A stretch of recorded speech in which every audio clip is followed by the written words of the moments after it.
Alright, let's try this game out and see if it's any good. Loading content. I hope to make some content, actually. The Trilogy. I have never seen or played this. Well, I have seen some things. I've seen somebody make machinima about the game. It was funny. By the name of Dexter Manning. Let's see if it's any good. Shall we? Justice for all in trials and tribulations. Need to think of something gross to make this name into. Penis Wright. Got it. Ooh, gay! This is weird to start off with. The first turnabout. Don't know what this is. First steps, bronze trophy. I got a bronze trophy for starting the game. Gasp, gasp. Oh dear.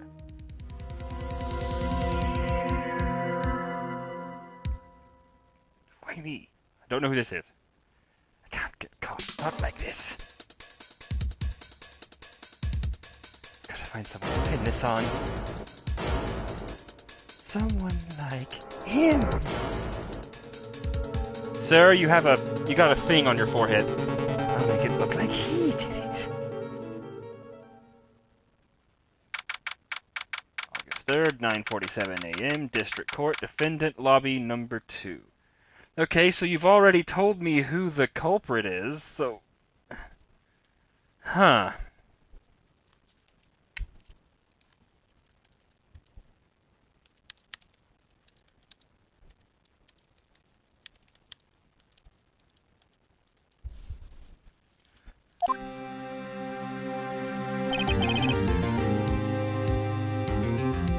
Boy, am I nervous. Court record. Oh, I have an inventory. Attorney's badge. No one would believe I was a defense attorney if I didn't carry this. And Cindy... This is a bit loud. There we go. Cindy's autopsy report. Time of death, 7/31. July 31st. 4 p.m. to 5 p.m. Loss of blood due to blunt trauma. Mia Fey, chief attorney at Fey & Co. My boss and a very good defense attorney. Why do some people have such a massive stiffy for putting beauty moles on people? Larry Butt. His name is Butts, are you serious?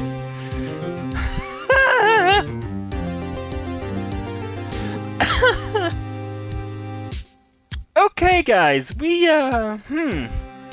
his name is Larry Butts. If you want to call him Harry Butts, you can if you wish. The defendant in this case, a likable guy, has been my friend since high school. Yeah, butts are likable to some people. Cindy Stoner, age 22. Victim in the case, a model. She lived in an apartment by herself. Oh, evidence and profiles. Okay, cool.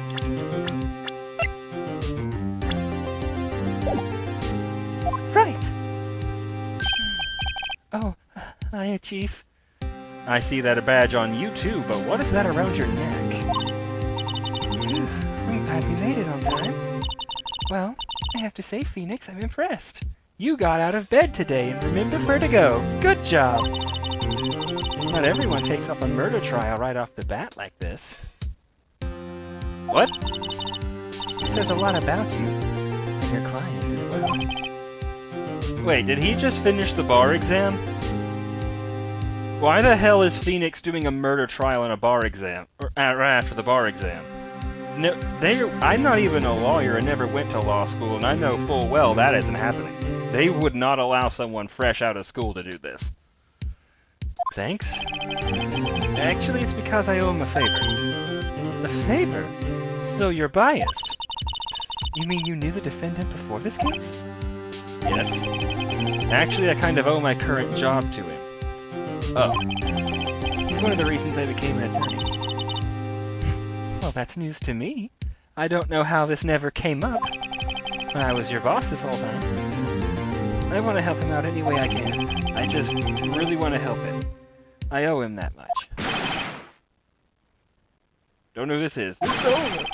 My life, everything, it's all over. Is that your client screaming over there? Yeah, it's him. Oh, God. Death! Despair! Oh! I'm gonna do it! I'm gonna die! It sounds like he wants to die. Maybe you should keep him from killing himself. Yeah. Oh, God. Nick! Hey. Hey there, Larry. Why do you look like Sailor Moon? Dude, I'm like so guilty. Tell me I'm guilty. Give me the death sentence. I ain't afraid to die, bro. What? What's wrong, Larry? Did you actually do it? No, it's all over. I finished. I can't live in a world without her, bro. I can't. Who took her away from me, Nick? His name is Nick. Oh, wait, no, it's a... I get it. That's a nickname because Phoenix. Got it.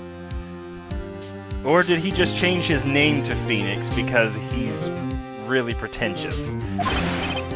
Oh, Nick, you gotta tell me, bro. Who took my baby away, man?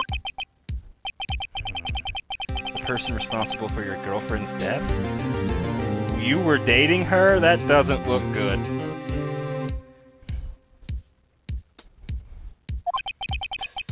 I mean, we already know it wasn't him because we saw the cutscene.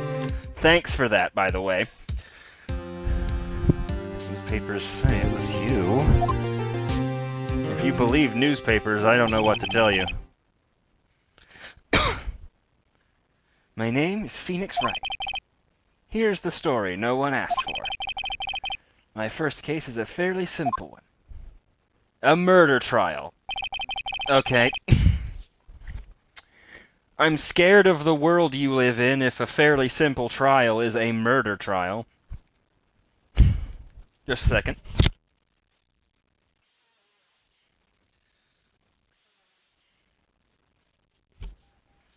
Mate, a fairly simple trial is someone who is accused of shoplifting socks, not a murder. A young woman was killed in her apartment. I haven't got a voice for Phoenix down yet. And I don't want to give him mine. Because that's not going to fit. I know what he looks like. That's not going to fit. The guy they arrested was the unlucky sap dating her. Larry... I can't say it and not laugh. My best friend since grade school. Our school had a saying. When something smells, it's usually the... Are you kidding me? I don't even have to try. I don't even have to try. It's lovely when the game does it for me. Yes, thank you, Stream Elements. You are exactly 8.5 minutes late. Tisk tisk. I should fire you. I really should. In the 23 years I've known him, it's usually been true. So why are you friends with him? He has a knack for getting himself in trouble. One thing I can say, though, it's usually not his fault. He just has terrible luck. Oh. But I know better than anyone that he's a good guy at heart. That and I owe him one, which is why I took the case, to clear his name. Are you gonna tell me how you owe him one, by the way? Like how you've got your job because of him if he's such a screw-up? And that's just what I'm going to do. August 3rd, 10 a.m., District Court, Courtroom number 2. I have the nervousness that I always get with a new game. I think it's about time for a gummy. It's a bit early, but I care not.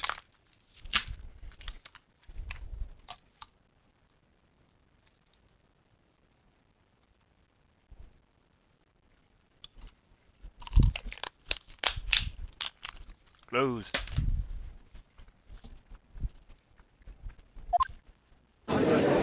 Oh, hello. Wow. Hi there, mate. I almost called you Dumbledore, but he has hair.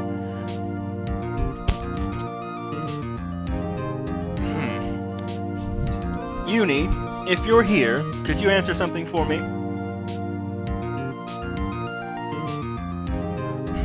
Should I give him the voice that I feel like he has? Or should I do Dexter Manning's voice of him?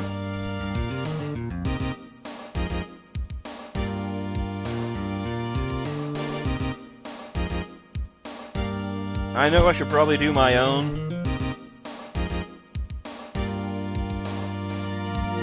Uni? The nameless judge is staring at you and blinking, waiting for your response.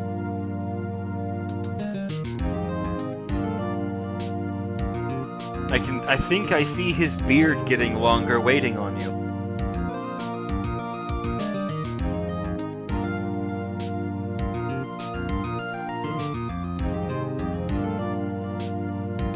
Now, funny that you use a butt emote.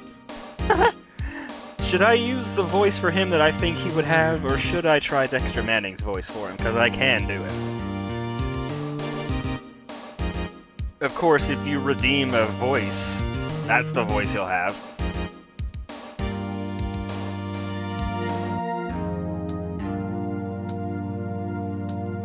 Alright, mine it is.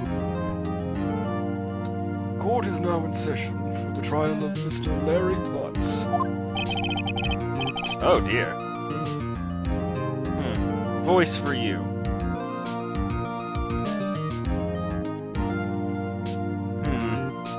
I kinda wanna give him the pathetic sniveling voice. What do you think, Uni? I'm not very decisive.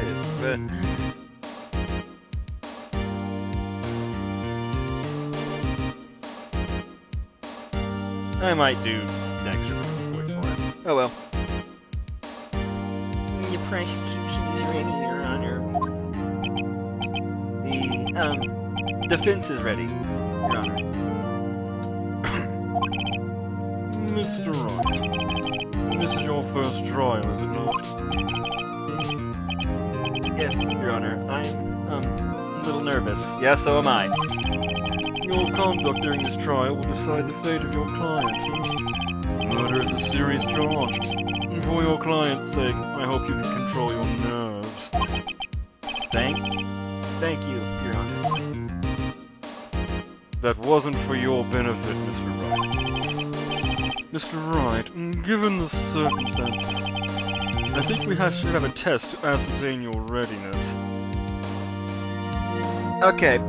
I've only been in a court once, and it was to testify. I'm pretty sure this is not regulation, but okay. Yes, Your Honor. And shaking. Eyesight fading. Pulse quickening.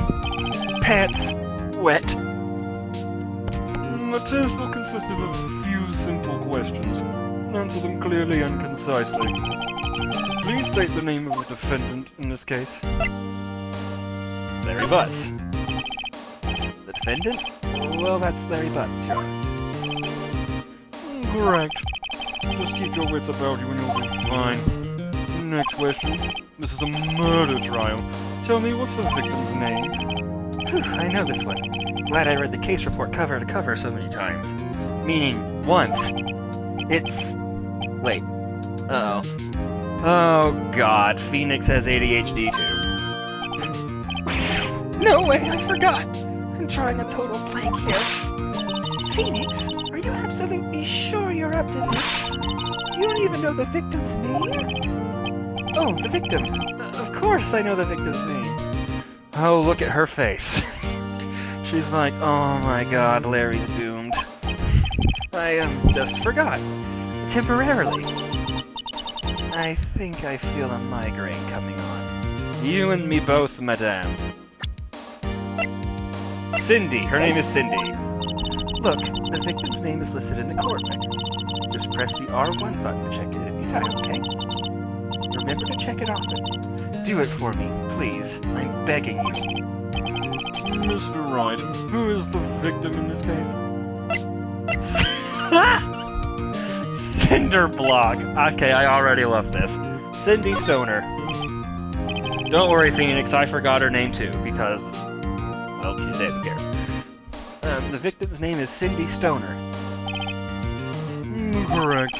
Now tell me, what was the cause of death? She died because she was... alone in her apartment? Oh, no, sorry, hit with a blunt object. She was struck once by a blunt object. Correct. You've answered all my questions. I see no reason why we shouldn't proceed. You seem much more relaxed, Mr. Wright. Good for you. Thank you, Your Honor. Because I don't feel relaxed, that's for sure. Well then, first a question for the prosecution. Mr. Payne. Yes, Your Honor. As Mr. Wright just told us, the victim was struck with a blunt object. Would you explain to the court just what a blunt object is? The murder weapon was the statue of the Thinker. It was found lying on the floor, next to the victim. I see. The court accepts it into evidence. Statue. A statue in the shape of the Thinker. It's rather heavy. Right. Be sure to pay attention to any evidence added during the trial. That evidence is the only ammunition you have in court. Because for some reason you don't pack. Court record. We get it. Court record. I get it, okay? Look, there it is. I read it already. Harder. Mr. Payne, the prosecution may call its first witness. The prosecution calls the defendant, Mr. Butts, to the stand. Chief, what do I do now? Pay attention.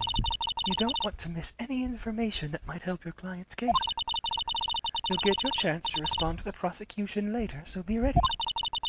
Let's just hope he doesn't say anything unfortunate. Well, we're doomed.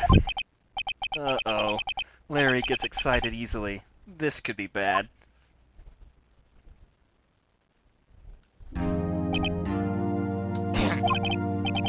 Mr. Butts, is it not true that the victim had recently dumped you? Oh god, that's even worse.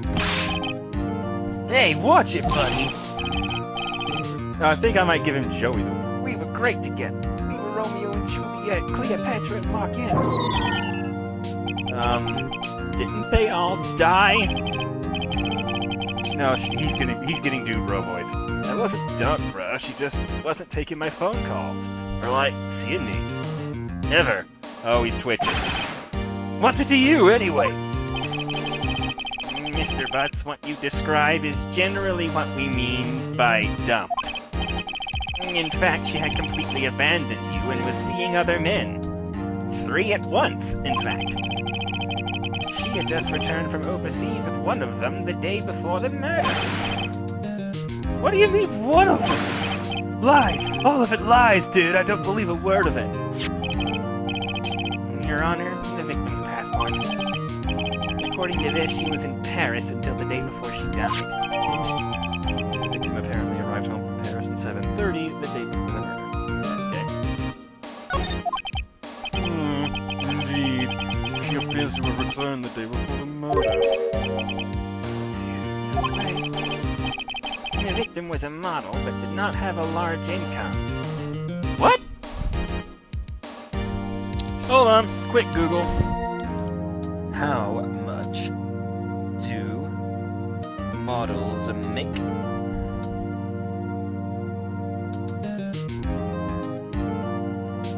The average model salary of $125,457 annually in the U.S.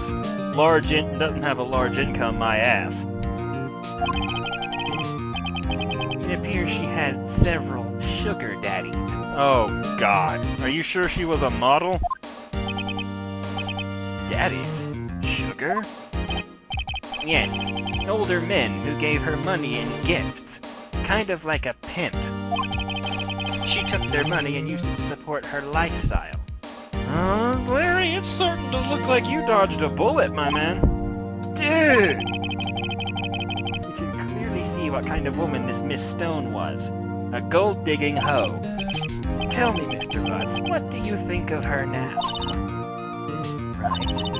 I don't think you want him to answer that question. Yeah, Larry has a way of running his mouth in all the wrong directions. Now he looks like an anime girl. I don't know what kind of look you're wanting me to give him. Should I... Stop. My client had no idea the victim was seeing other men. That question is irrelevant to the case. Dude, Nick, what do you mean irrelevant, bro? That cheap she-dog... You mean bitch. I'm gonna die, dude. I'm just gonna, like, drop dead. And when I meet her in the afterlife, I'm gonna, like, get to the bottom of this. Let's continue with the trial, shall we? Can we get a gag for the defendant, please? I believe the accused's motive is clear to everyone. Accused's, sorry. Yes, what? Oh, boy, this is so not looking good. Next question. You went to the victim's apartment on the day of the murder. Did you not? Well, did you or did you not? Well, like, maybe I did, maybe I didn't. That's not gonna fly in a court, bro. Uh-oh. He went. What do I do? Okay, well, this is relevant to the case, so answer honestly. I know. I'll send him a signal. Tell the truth. Yeah, totally. I was there, bro. I went. Order! Well, Mr. Butts. Dude, chill. I just, like, told you I went, man. She wasn't home, dude, so, like, I didn't see her.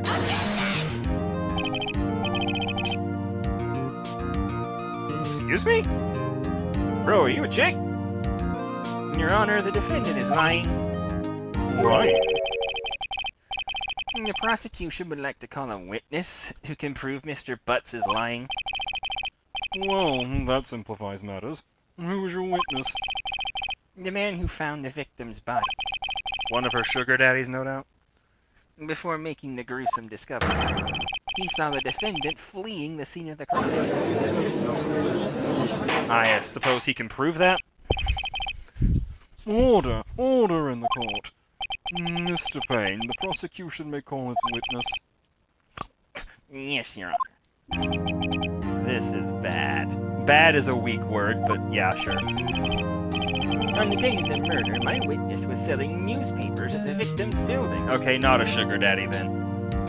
No, she's not gonna go after no paper boy.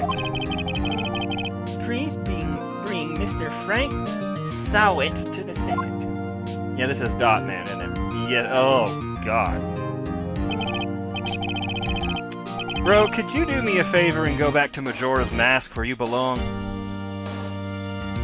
Mr. Sowit, you sell newspaper subscriptions. Is this correct? Oh yes! Newspapers, yes! Mr. Sowit, you may proceed with your testimony. Please tell the court what you saw on the day of the murder. Witnesses with account. I'm giving him the weird voice. I was going door to door selling subscriptions when I saw a man fleeing an apartment. I thought he must be in a hurry because he left the door half open behind him. Thinking it strange, I looked inside the apartment, and I saw her lying there, a woman, not moving, dead! I quailed in fright and found myself unable to go inside. I thought to call the police immediately. However, the phone in her apartment wasn't working. I went to a nearby park and found a public phone. I remember the time exactly. It was 1 p.m. The man who ran was, without a doubt, the defendant sitting right over there. You've met with a terrible fate, haven't you? Larry, why didn't you tell the truth? Can't defend you against a testimony like that. Incidentally, why wasn't the phone in the victim's apartment working? Your Honor, at the time of the murder, there was a blackout in the building. Aren't phones supposed to work during a blackout? Yes, Your Honor. However, some cordless phones do not function normally. The phone that Mr. Sawit used was one of those. Your Honor, I have a record of the blackout for your perusal. Electricity in Mrs. Stone's building was out from noon to 6 p.m. on the day of the crime. No, Mr. Wright. Yes! Yes, Your Honor. You may begin your cross-examination. Cross-examination, Your Honor? Alright, Wright, this is it. The real deal. You should know how to do this already, but I'm going to tell you. What exactly am I supposed to do? Why, how the hell did you pass the bar exam? You exposed the lies in the testimony the witness just gave. Lies? What, he was lying? Oh my god, Wright. Your client is innocent, right? That witness must have lied in his testimony. Or is your client really guilty? How do I prove he's not? You hold the key. It's in the evidence. Compare the witness's testimony to the evidence it has. There's bound to be a contradiction there. First, find contradictions between the court record and the witness's testimony. Then once you find the contradicting evidence, present it and rub it in the victim's face. Kinda hot sounding, actually. What am I rubbing in his face? Oh, wait, no, never mind. That dude ugly as fuck. I don't want to rub nothing in his face except a rag. Get that dot off his head. Okay. Open the court record with the R1 button and point out the contradictions in testimony. Okay.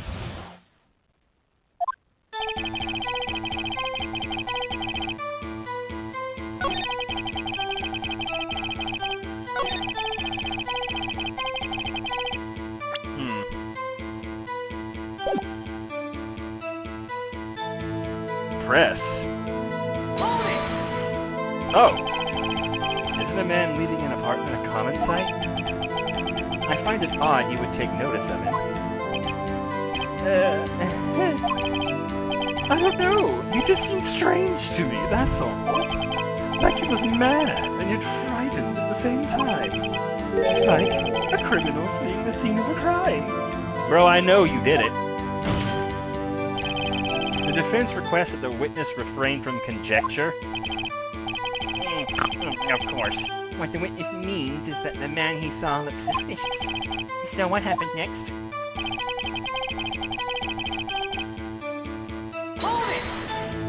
We'll go for everything.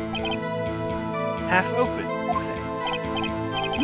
Yes. The door was open halfway, yes.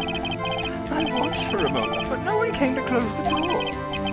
That's odd in a big city like this, I thought. I see. And what happened next? Looked inside. What's the blue bar? What gave you the idea to do that? Well, the door was half open. Isn't it only human to want to peek? Oh, so you're a creep. Got it. We climbed mountains because they were there. It's the same thing. So you peek into random people's apartments because the door is open. Alright, I think we can nail him on something other than murder. Truer words had never been spoken. Anyone would look inside. You're a creeper too! Alright, cool! Why did Payne cut him off so quickly? So you looked into the apartment. What happened then? Then I saw her lying there. A woman, not moving. Oh, sorry, no. Sorry. Saw her lying there. A woman, not moving. Dead! Are you sure she was dead? Well, no, I guess I wasn't. But she wasn't moving at all, and there was blood everywhere. That tends to happen when someone dies. I guess that would look fatal to anyone. Very well, what happened next? I'm able to go inside. So you didn't touch anything in the apartment? Yes. I mean, no, nothing. I hate sentences like that. So you didn't touch it. No matter what you answer, it sounds like you're saying wrong. No, I touched something, or whatever, you know what I mean. What happened next? There is no way the gummy is already kicking in. No. Police. You thought to call the police? Does that mean you didn't actually call them? Please, listen to the rest of the testimony. You thought to call the police. What happened next? However, the phone in her apartment wasn't working. Wait a minute, how would you know that if you didn't go inside? Hold up a sec. The phone in her apartment wasn't working? Yes. I mean, no. No, it wasn't. Right.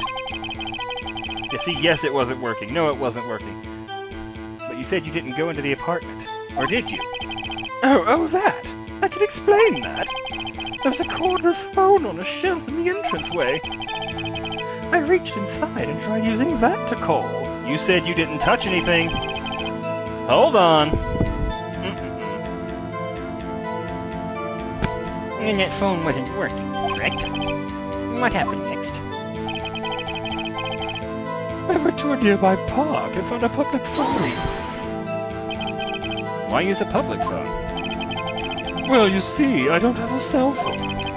And being the middle of the afternoon, there was no answer at the nearby apartments.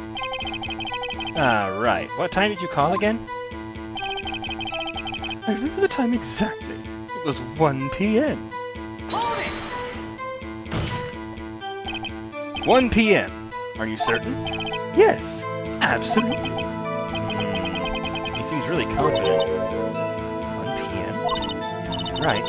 Doesn't that seem strange to you? There seems some evidence to contradict him.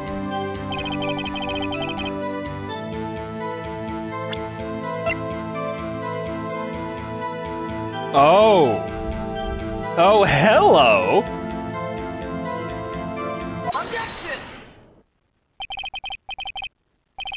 You found the body at 1 p.m. You're sure?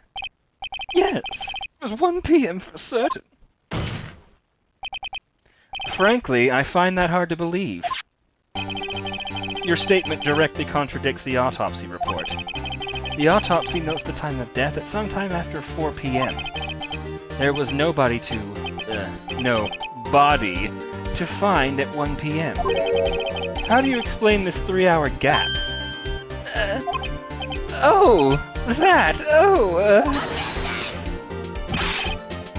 This is trivial. The witness merely forgot the time. After his testimony, I find that hard to believe.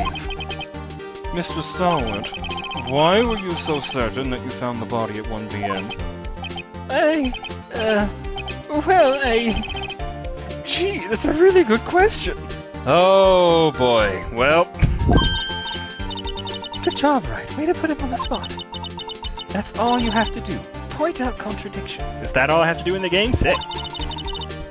Lies always beget more lies. See through one, and their whole story falls apart. Wait! I remember now! Would you care to give your testimony again? The time of discovery. You see, when I found the body, I heard the time. There was a voice saying the time. It was probably coming from the television. In a blackout? Wow. That's easy to fix right there. Oh, but it was 3 hours off, wasn't it? I guess the victim must have been watching a video of a taped program. That's why I thought it was 1 p.m. Terribly sorry about the misunderstanding. Where I'm gonna hear everything he says from all the different pressings, but I already know what to do here. I see. You had a voice saving the time on a taped program. Mr. Wright, you may cross-examine the witness. Right. You know what to do. I've got this one. Yeah, we do, but we're gonna press everything so that we get all the dialogue.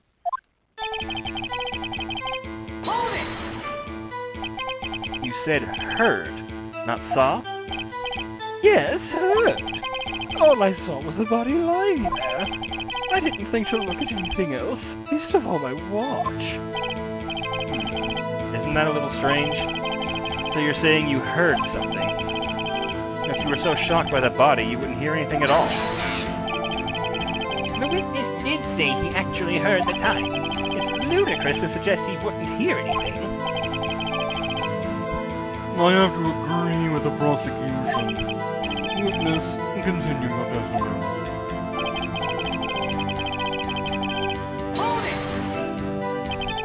Are you sure it was a television and not a radio? Well, no, I guess it might have been a radio. Incidentally, there was no radio on the premises. There was only one large television. Right. I can't put my finger on it, but something about this seems fishy. I'm not gonna say it. I'm not gonna say it. You should probably change your panties. Something about hearing the television? The witness has testified. He heard the time.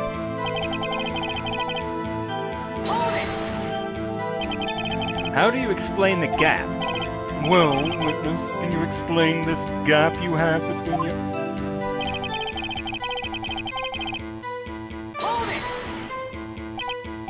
A video? Yes, that would explain why the time was wrong. True. Right. I think the problem lies someplace else. We agreed that you heard the time at the scene, then.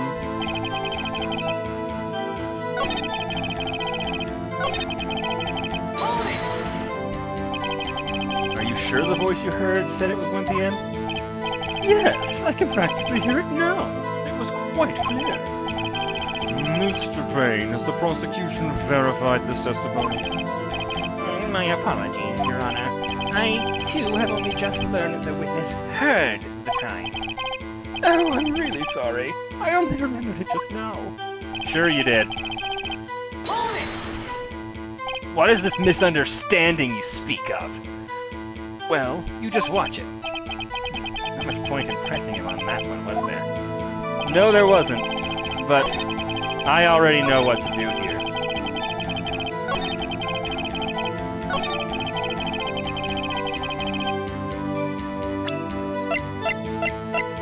Would you care to explain if the TV was on during a blackout?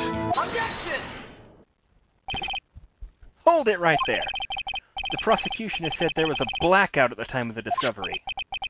And this record proves it. You couldn't have heard a television or a video. Well... the defense has a point. Do you have an explanation for this, Mr. Solomon? No, I find it quite puzzling myself. Quite. Fuck! Ah! Wait! I remember now. Mr. Solwit, I can't wait to hear this. the court will prefer to hear an accurate testimony from the very beginning for once. These constant corrections are harming your credibility. That, and you seemed rather distraught. You appear to be sweating like a whore in mass. You appear to be sweating like Cindy Stone at church. My apologies, Your Honor. It must have been the shock of finding the body. Very well, Mr. Sol. Let's hear your testimony once more, please. And do it right this time. Or I'm going to take your hair and put it on my head. Actually, I didn't hear the time. I saw it. There was a table clock in the apartment, wasn't there? Yeah, the murder weapon. The killer used it to hit the victim. And didn't keep it. That must have been what I saw. You saw a clock. I guess that would explain it. The defense may cross-examine the witness. Gladly. Oh boy, sweating bullets.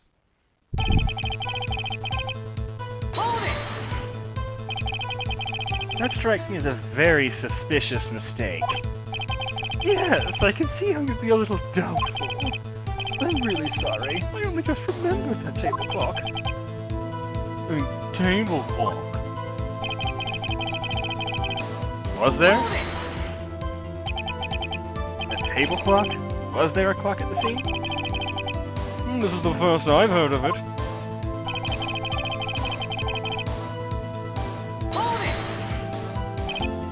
The murder weapon? Yes, the table clock that was used as a weapon. That's what I just said. Did you doze off in the middle of my testimony or something? Yes, I did. Something's fishy here. I see a contradiction in this. This statement right here, what you saw. How can you see the time when you never open your eyes, sir? Why didn't you tell us that in the first place? I guess it just slipped my mind. Well, as slippery as your mind is, this is a courtroom. I'm not really sure how it happened myself. The witness says he saw the table clock. End of story. Now, find the contradiction.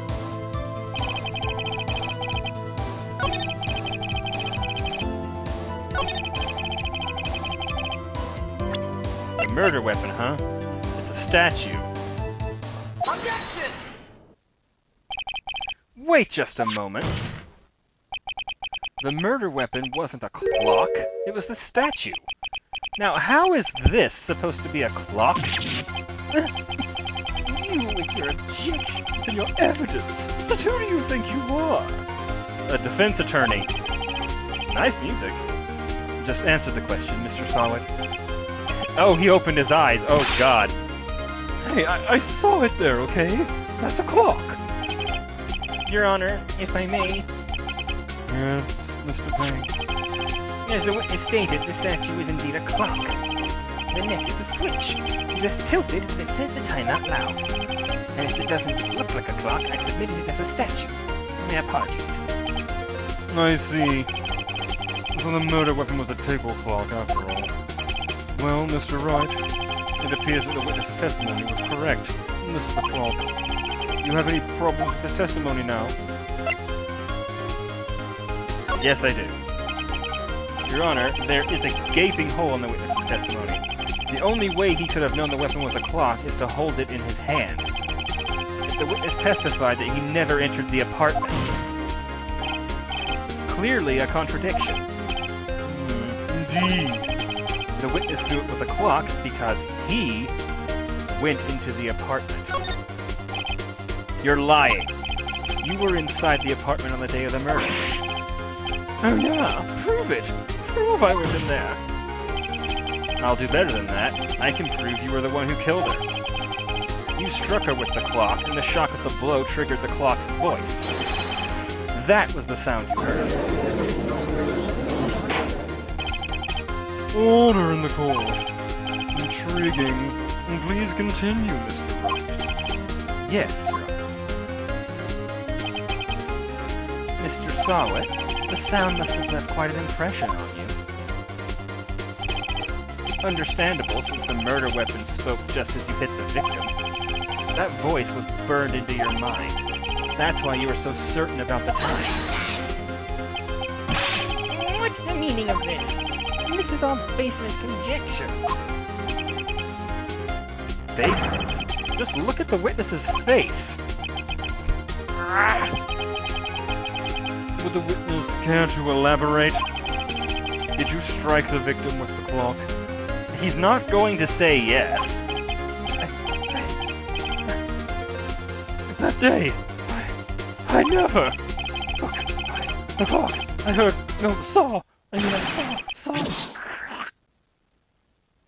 Did you just... Shut up, shut up, shut up! I hate you! It was him, I tell you, I saw him! Oh, it was fake hair. Hey, Judge, I got good news for you. He killed her and he should burn! Burn! Give him death! The death penalty is burning someone alive in this? Oh, Jesus. Order! Order in the court, I say! I'll throw all of you out if you don't shut the fuck up! Your Honor, a moment, please. There isn't a shred of evidence supporting the defense's claims. Mr. Wright, Your Honor, you claim the victims. You sound from the... Oh my fucking lord, I can't speak. You claim the sound the witness heard came from the clock. Do you have any evidence? The whole case is riding on this. I better think it through carefully. Your Honor, the sound Mr. Solid heard was definitely this clock. In fact, which is clear if you simply try sounding the clock. let's sound the clock now here in this court. Your Honor, may I have the clock? I ask the court to listen very carefully. Beep. I think it's 8:25. That certainly is a strange way to announce the time. Well, he is the thinker, after all. So we've heard the clock. What are your conclusions, Mr. Wright? Mr. Payne, can you tell me what time it is now? It's 11:25. As you can see, this clock is exactly 3 hours slow. Precisely the discrepancy between what Mr. Sowett heard and the actual time of death. So, Mr. Sowett, try to talk your way out of this one.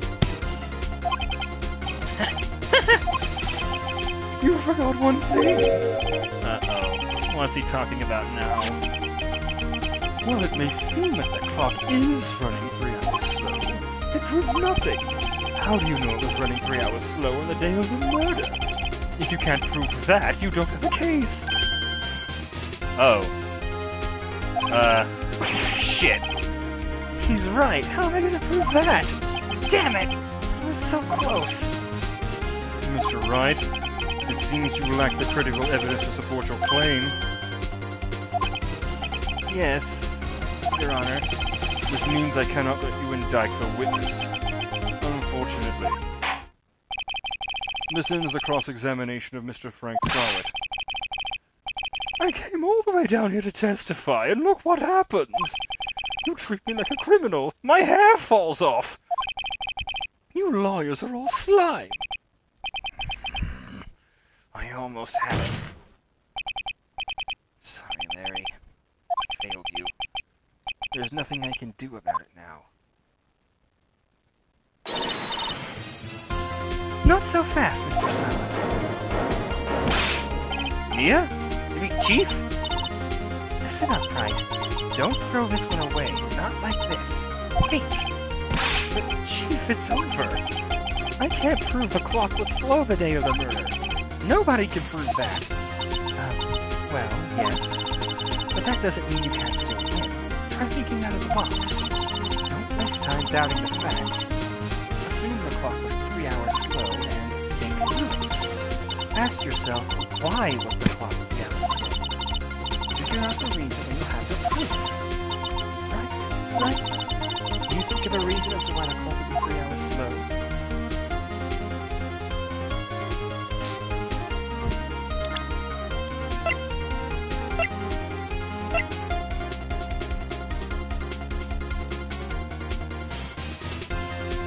Oh! Oh, wait a second.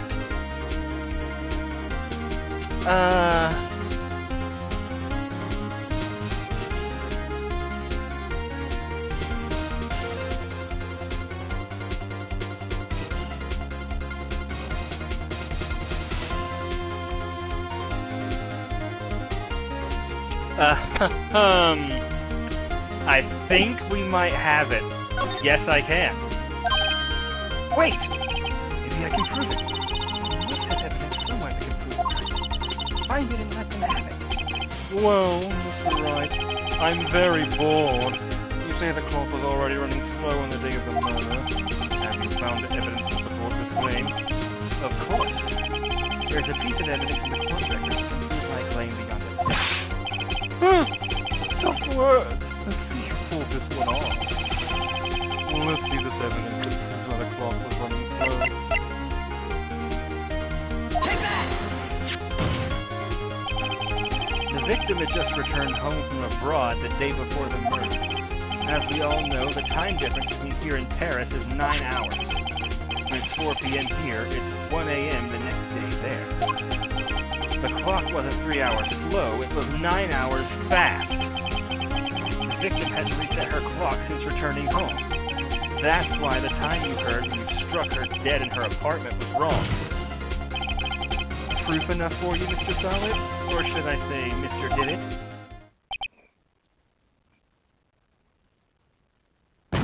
Okay. He died. I've killed the murderer. I win. Order! Order, I say.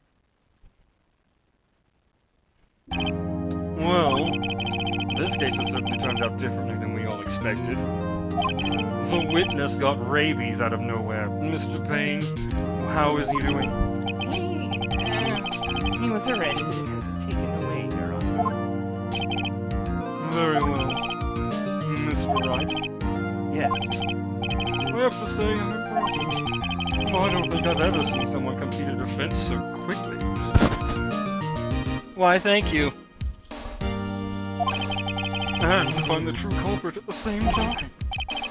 Thank you, Your Honor. At this point, this is only a formality, but this court finds the defendant, Mr. Larry Butts. Oh yeah, I forgot he was here. Not guilty.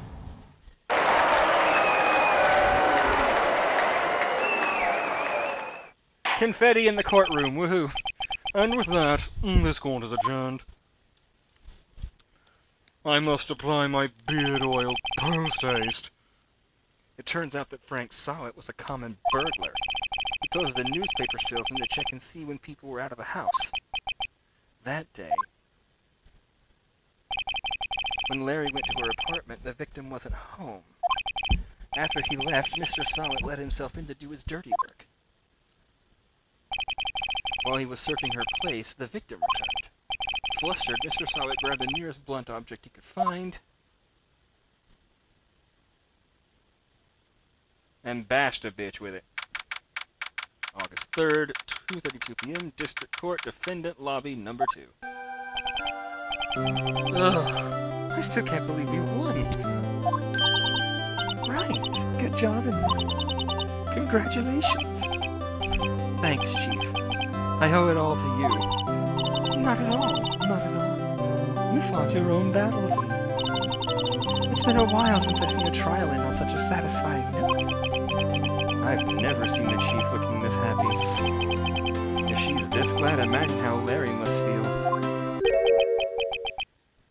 My life is over, dude. Larry, you're supposed to be happy. What's wrong now?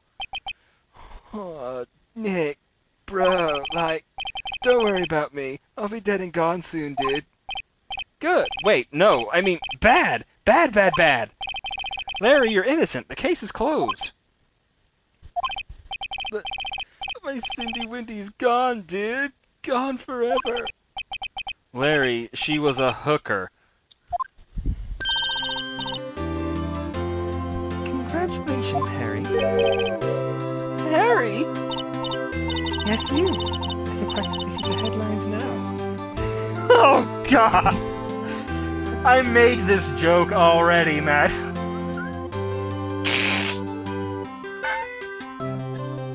Harry Butts.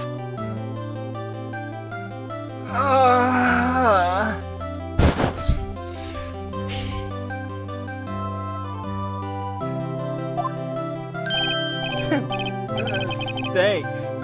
I really owe you one. I won't forget this ever, dude. Let's celebrate. Dinner, movie, my treat. Oh, no, I couldn't. Hey, I was the one who got you off the hook. Yeah, but you're not a woman and he's straight, so... Oh, hey.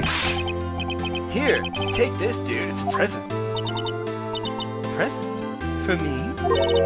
Wait, wasn't this the evidence that... Actually, I, made this clock for her. I made one for her and one for me. Really? You made this? Wait a minute. Well, thank you. I'll keep it as a memento. Wait a second, he made that? Wait. He made those. I'm going to assume she took it with her? Yo, Nick, you believe it? I was so into that chick, man. And she was just playing me for a fool, dude. Don't that make you... wanna just cry. Sob. Larry, oh my god, you are such a simp. Are you so sure? Squeeze me? Really? I think she thought quite a lot of you in her own way. Nah, you don't gotta sympathize with me, dude. It's okay. Oh, I'm not just sympathizing. Really, I can't stand the sight of you. You're getting no sympathy from me. Isn't that right, Wright? Don't you have something to show your friend? Something that proves how she felt about him? Huh? Oh, yeah, right. What the hell is she talking about? Oh, she kept it. Take that! Check this out, Larry. Proof positive you weren't some chump to her. Huh? Dude, what about that clock? This is the clock you made for her, Larry. And she took it with her when she traveled. Whatever, bro. She probably just needed a clock, that's all. Think so? It's a pretty heavy clock to take traveling, and she probably has a phone if she's got sugar daddies. How else is she gonna call one up? His name is Butts. They have his name as Butts, but Phoenix's name not as Wright. Alright. Well, make of it what you will. Hey, Nick. I'm like totally glad I asked you to be my lawyer. Really, I am, bro. Thanks. I hope that made you feel a little better. Right. I hope you see the importance of evidence now. Also, hopefully you realize that things change depending on how you look at them. People, too. We never really know if our clients are guilty or innocent. All we can do is believe in them. And in order to believe in them, you have to believe in yourself. I cannot get a voice down for her. I keep wanting to slip into an English voice, but ain't no way she's English. Right. Listen, learn, grow strong. Never let go of what you believe in. Never. Well, I think our work here is done. Shall we be off? Yeah, I guess so. Say, how about dinner on me? We'll drink a toast to innocent butts.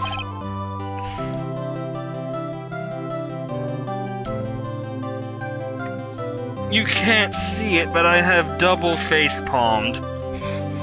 Why do I get the feeling his last name is going to be a running joke? Yeah. Oh, speaking of Harry, you were saying part of why you became a lawyer was because of him.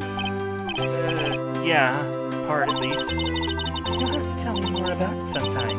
Maybe over drinks? I want to get you wasted enough to spill your guts. And so my first trial came to a close. Larry slapped me on the back and said, "Gee, Nick, it's like totally good to have friends." But I'm pretty sure he's not going to pay us, unless you count the clock he gave Mia. Wow. I didn't know it then, but that clock was soon going to be at the center of another incident. And my promise to tell the chief about me and Larry would be one promise that I wouldn't be able to keep. Why? The end. Okay, game over, cool! Oh, the first turnabout bronze trophy. Who the hell is that? A brand new episode has been added. I didn't get to read it. Oh well. Saving. How many are there? 10. Why would I need 10 files? I would only need the one. Turnabout sisters. Oh, no. Back. Cellular.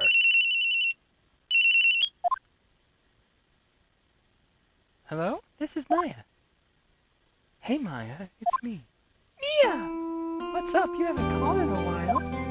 Sorry. I've just been so busy. How have you been? Well, lonely, and it's all your fault.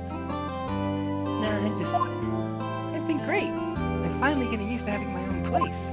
I don't know if this is the right voice for her. I'm just giving her generic woman. That's good to hear. Actually, I'm calling because I have a favor to ask. I know. You want me to hold evidence for you? Sharp as always. There's There's a lot of buzz about the upcoming trial. I just don't feel safe keeping the evidence here. I gotcha. So what is it this time? It's a clock. A clock? Yeah, it's made to look like that statue, Thinker, and it tells you the time. I thought you might like it. You always like toys. Hey, I'm not a little girl anymore, sis. Now, you know I'm only teasing. I should probably tell you, the clock isn't talking right now. Huh? It's not working? That's lame. I had to take the clockwork out. Sorry. I put some papers inside it instead. Papers? Is that the evidence then? That sounds hella illegal, sis. Well, there's a possibility that it might turn out that way, yes. Can you come by the office tonight, say 9, to pick it up? I'll be in a pre-trial meeting until then. Okay, sis, but I expect dinner. Something good. Like burgers. I could really go for a good burger. If I was into women, I'd take her for one. And I know the best place to get them. Okay. We'll hit the usual joint. Alright, it's a deal. Okay, sis, see you soon. Yep, I'll be waiting. Ah! My ears! Conversation recorded, September 5th, 9:27 a.m.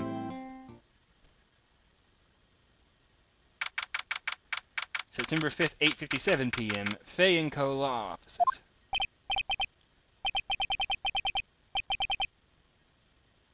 I don't know who that is. No, Miss Fay. I'll take what's mine. Papers. I'm sorry, but I can't give you what I don't have. Miss Fay, you are a poor liar. Why, I see it right over there. That must be the Thinker that swallowed those papers. How could you know? Oh. You are not cogniferous of my background. Gathering information is my business, you see. I should have been more careful. My dear Miss Fay, I am so very sorry. But I am afraid I must ask you for one more thing. Your eternal silence. Farewell, Miss Fay. What?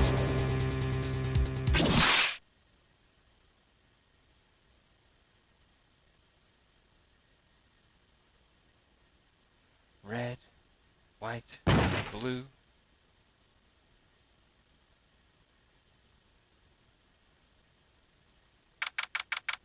September 5th, 9:08 p.m. Fay & Co. Law Offices. Uh-oh. I'm late. Huh, that's strange. Guess the chief left without me. You're really going to introduce a mentor and kill her immediately? Is this some 80s RPG? She said her sister was coming over, so we should all go out for dinner. What's that smell? Blood? Mia! Maybe she's in her office.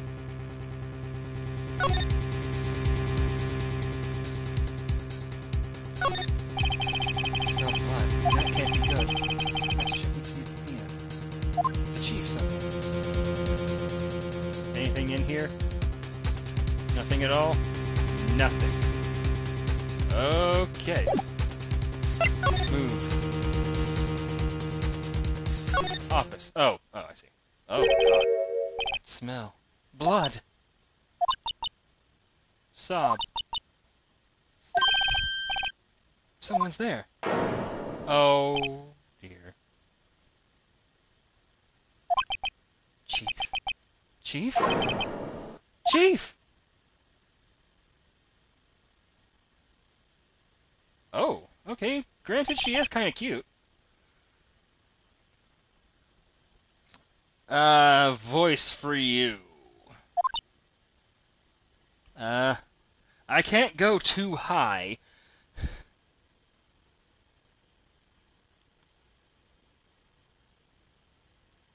I can try. Oh. Never mind, she did. The strange girl dropped out cold. I left her lying on the office sofa. I went back to the chief where she lay under the window. Yawning. Her body was still warm. Gross! Why are you feeling of it? I could feel it when I held her shoulder. Okay, I'm glad he said shoulder, cause that's not where the camera is centered on. Then, all too quickly, it began to fade, until finally she was cold.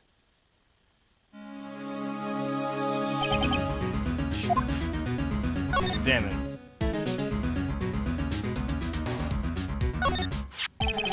Some shards of glass are scattered on the floor. They seem to be the remains of a glass light stand.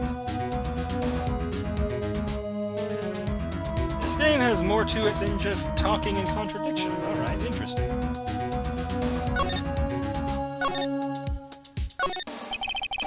Chief's chair. A simple, functional design. Feels pretty good to sit in.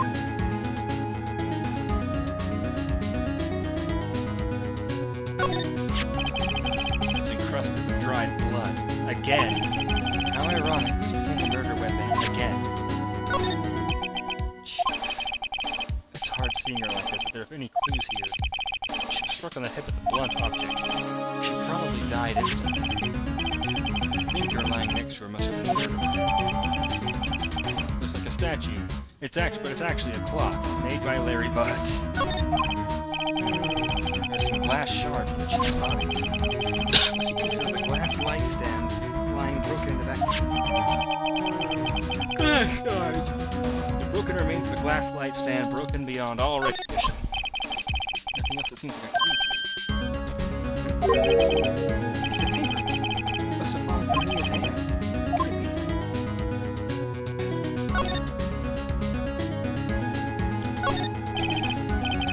Surprisingly, the chief was never good with machines. About all she uses PC for was email. Oh, she's a boomer, alright. She picked up this ancient model at some garage sale for practically nothing. Who's here? A perfectly normal office desk.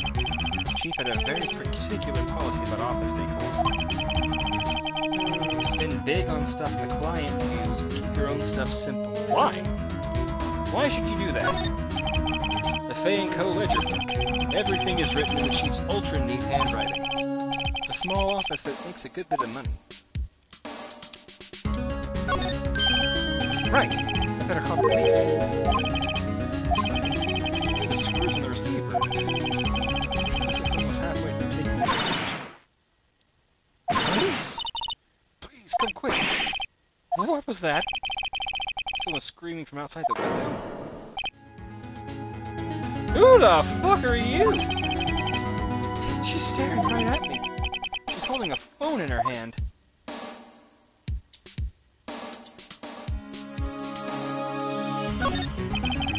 All the chief's important documents are packed in here. This is where she filed her case records and recent meetings.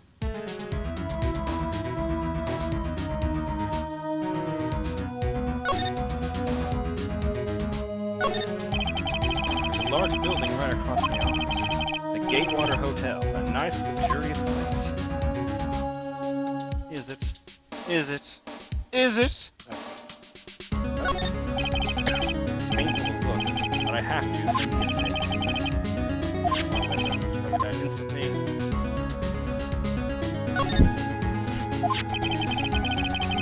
The word is written in blood on the scrap paper. Maya. Mia wrote this? This piece of paper is a receipt from a department store. Dated yesterday. That's enough snooping around. Better call the police. Find out what that girl is doing here. Nope, slide. Police! I better not use it.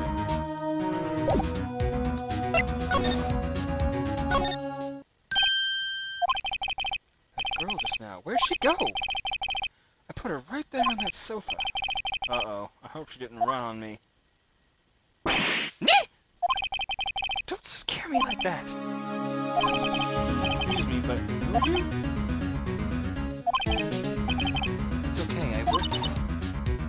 Maya. Maya. Faye? Maya. So Mia was writing this girl's name. Maybe I should show her the receipt? Evidence like this outside the courtroom.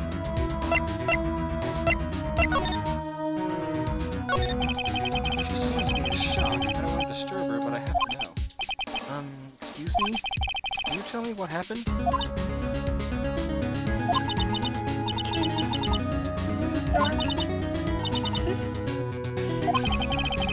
So she was already dead.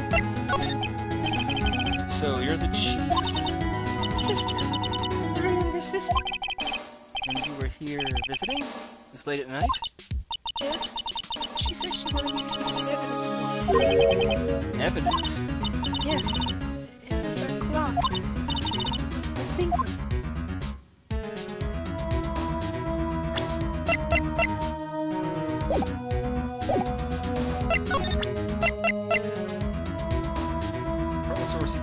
Blood on back. Before Mia died, she wrote a message with her own blood. She wrote it on the back of this receipt. How did she do that if she died instantly? Hold on. I'm finding contradictions in the defense here. Phoenix, she died instantly. How'd she do that? That's my name! Why? Why would she write my name? Please just calm down. Why would Sis write my name? Oh, now I've done it.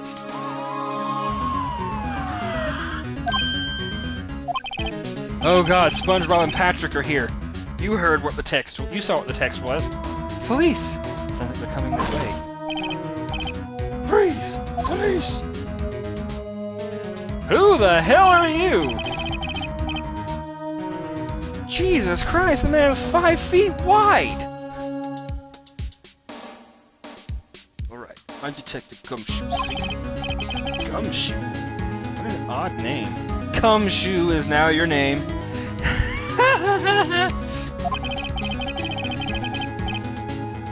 a report from the building across the waste. A person saying they saw a murder.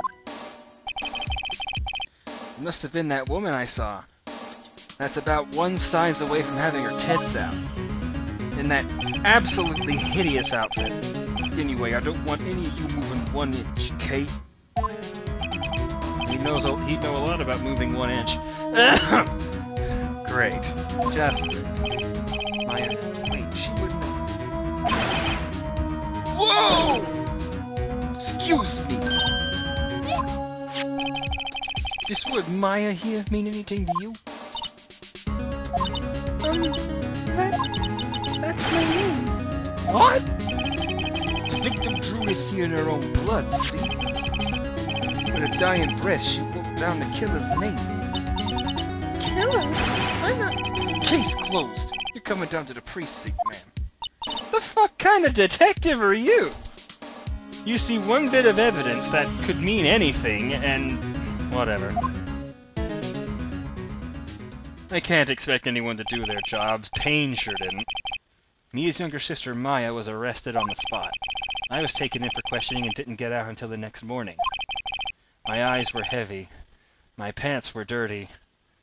On the inside, but I couldn't sleep. I sat around waiting for visiting hours to begin at the detention center. I had to talk to Maya as soon as possible.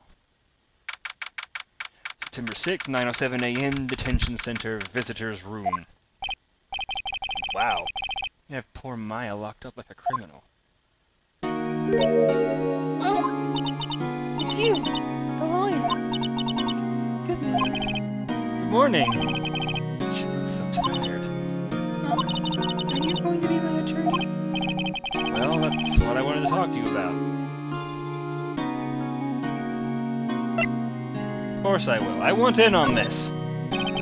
First things first, I better get her cheered up. Quick, do your clown act! Yeah, of course I will. Cheer up. Cheer up! Bro, a girl's sister's dead! Cheer up, are you mental? Whoa, did I say the wrong thing? She looks sadder now. What's wrong? You don't think I can do it? No, no one could. Who would believe me? Even you, when you found me in the office, you looked at me like I had done it. Did I look at her like that? No, I never thought. Don't bullshit me!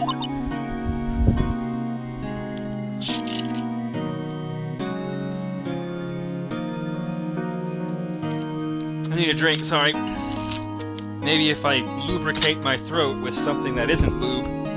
That came out much worse than I had thought it would have.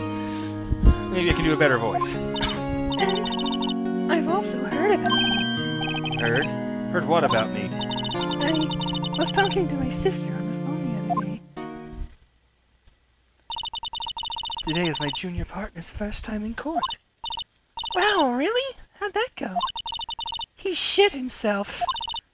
Honestly, I was on edge the whole time. It's been a while. Ha! So he crashed and burned? Nope, he just shat himself, but he's a genius. One of those strike fear into the hearts of evil types. True evil cannot feel fear. The only thing he's lacking is experience. And sounds like it was fun. yes, it was a murder trial. It was a fucking party, Maya. Confetti and all. Well, I know who to go to if I ever get into trouble now. I don't know, Maya. I think you might want to wait. Give him 3 more years. That is, unless you want to be found guilty. Wow! Thank you, Mia, so much. Bitch. That's what she said. I'm sorry. I didn't mean to insult you. No, it's okay. It's true, I guess. You know, I only completely aced my very first trial. But, at the same time, I can't just sit by and watch, especially not after she said that about me. When I think of the person who did this to Mia, I just want to wrap my hands around their throat and not stop until their breathing does. I know. There's something I've been wanting to ask you. Yes? What's with that outfit? Oh, this? This is what all acolytes wear. It's my uniform, you could say. Acolytes? Like people in religious training? What is it you do? Oh, it's nothing strange, really. I'm a spirit medium in training. Oh, you know, just talking to dead people. It's nothing strange. Spirit medium? I'm pretty sure that qualifies as strange, and a good bit more. Day of the crime. Could you tell me about the day of the murder? Yes! Let's see. That morning, I got a call from my sister. She wanted me to hold on to a piece of evidence for an upcoming trial. If anyone has a better voice for her that I could do, I'd be happy to do it. 'Cause this is hard to do. Evidence. Yes! That clock shaped like the thinker. The one Larry made. How could that have been evidence in the case? Right. She said something about that. I remember! You want to hear it in her own voice? Her own voice? Yes. I'm pretty sure our conversation is on my cell phone. Oh, I thought she was gonna channel her. Oh, God. I thought she was just gonna casually be like, I'll just channel her dead spirit and tell her yourself, and tell you herself who did it. Middle-aged from Brooklyn with COPD. How about we do one that matches her? I think that would sound better. What the hell is COPD again? I've only ever heard the acronym. Chronic obstructive pulmonary disease.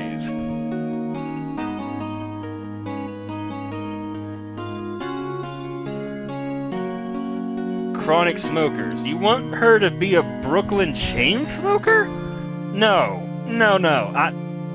Executive decision, absolutely not. Not with a face that cute.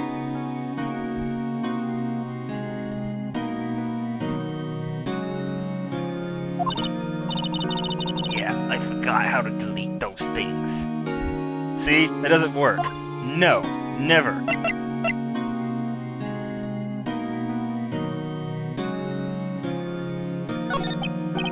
So, you say you have a conversation with your sister on your cell phone? Try again, Unicyclic. Try again.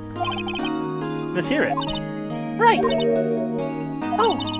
I just remembered that detective took my cell phone. Sorry. Oh, right. Next time I see Detective Gumshoe, I'll ask him for... Cumshoe, sorry. Cumshoe. I'll write you a note so you don't forget, okay?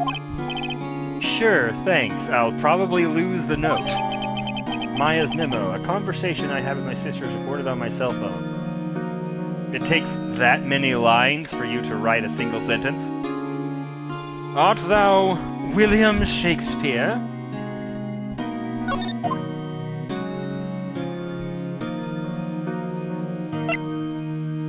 The day of.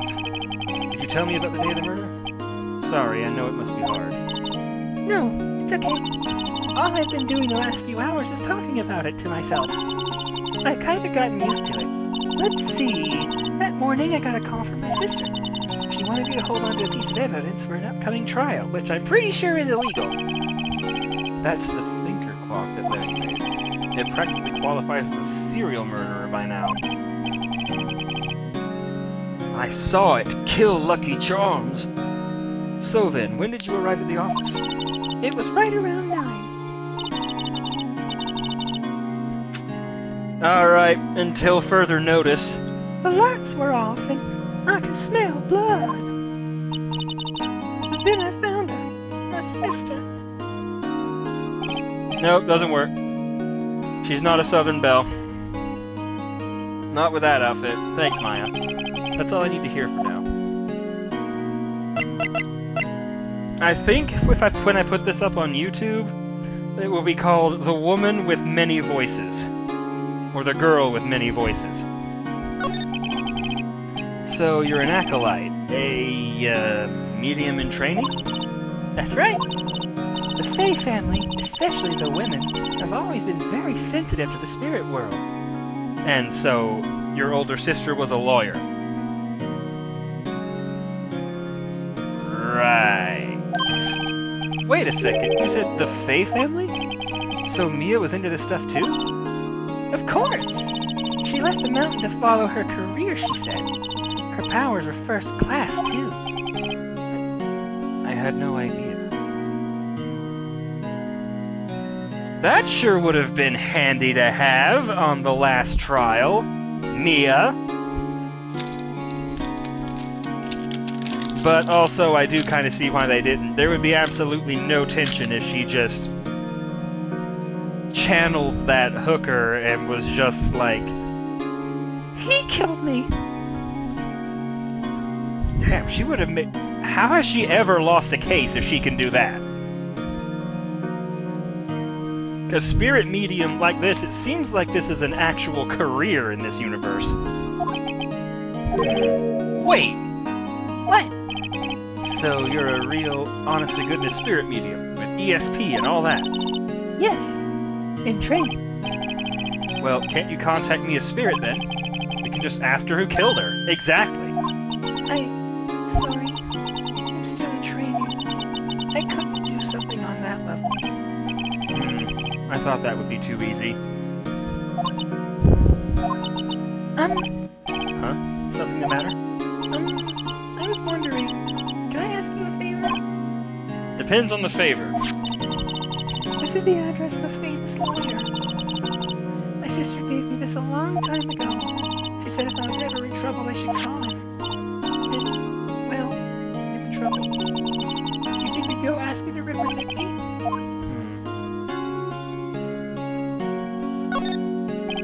Sure, why not? I'll go ask. Thank you so much! I have no one else to turn to. Say, what about your parents? Ooh. Oh, this might be a bad subject. It's a bad subject.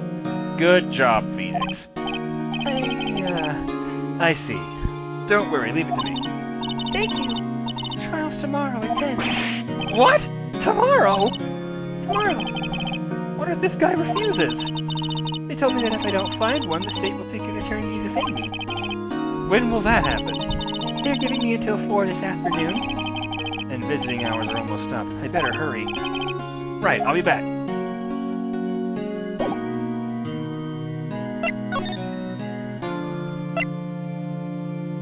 Grossberg Law Offices. September 6th, Grossberg Law Offices. Okay, well, I like this office way better than Mia's. That painting is a bit weird, and it appears that this universe's Earth is all land.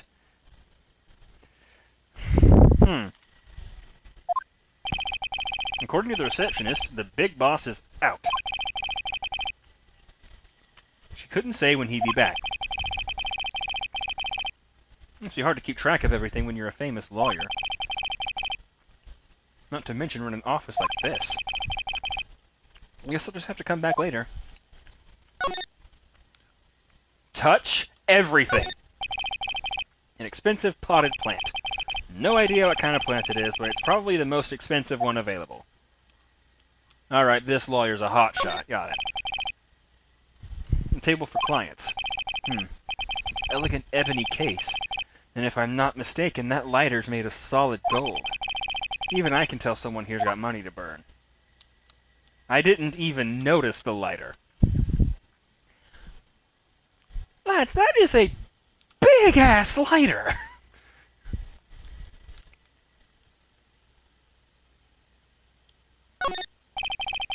A solid mahogany desk. I do have a desk. It's made of mahogany.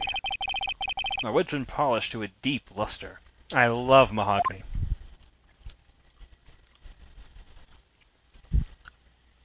And look at how gorgeous the desk is. That is nice.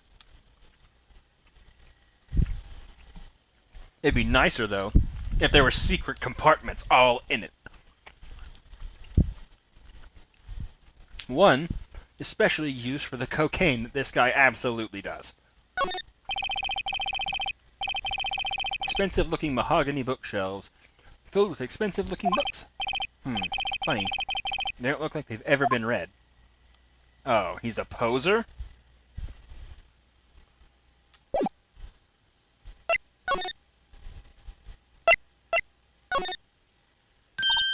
Hey! What is it? Did you meet the lawyer? Sorry, I haven't seen him yet. I see. I better go see if I can find this elite lawyer she's talking about.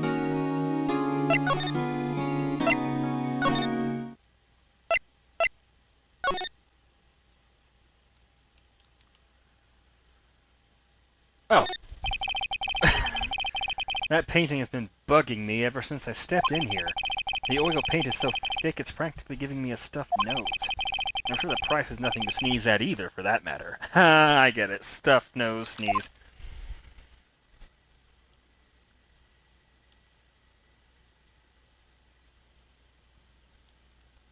Oh, I can't... Okay, well that's good. That way something can't accidentally, like, be behind the bar or anything.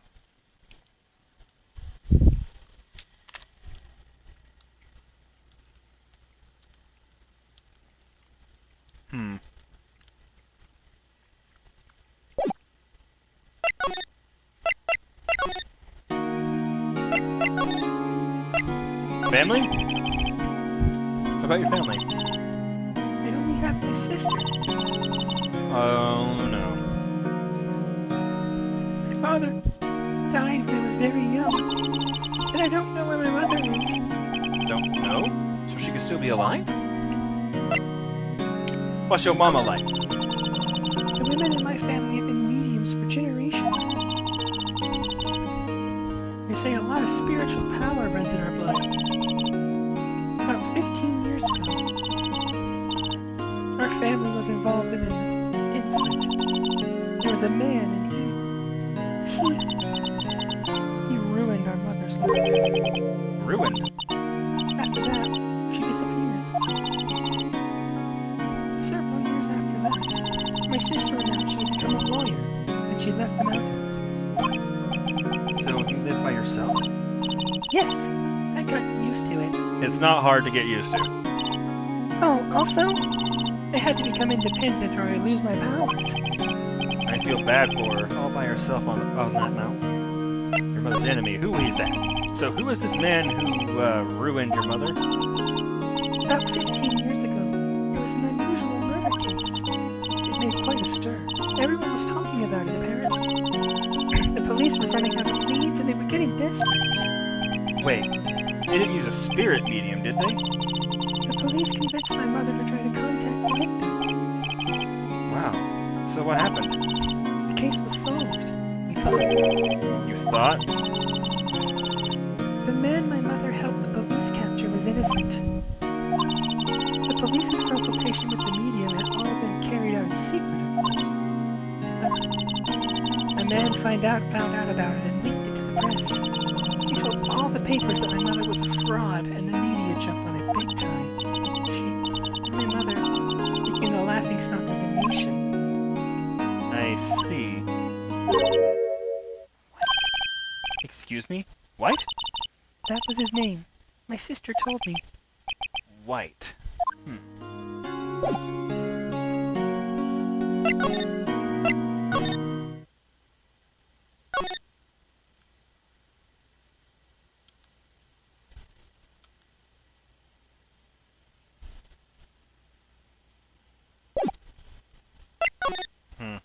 Keep talking with her, I guess. Oh no, I went Fanco Law Offices. The office is filled with police officers. They're all busily searching for clues. Hey! I know who this is. You there! This is a crime scene, pal. No trespass. Oh, sorry. Don't I know you from somewhere? Wait, you're that Butts guy, aren't you? No, Phoenix Wright. How could anyone mistake me for Larry?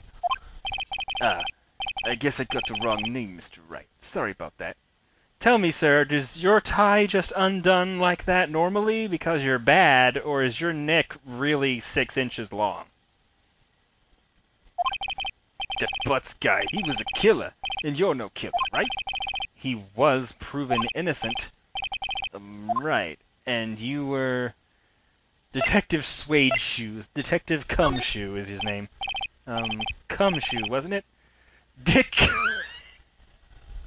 Oh my god!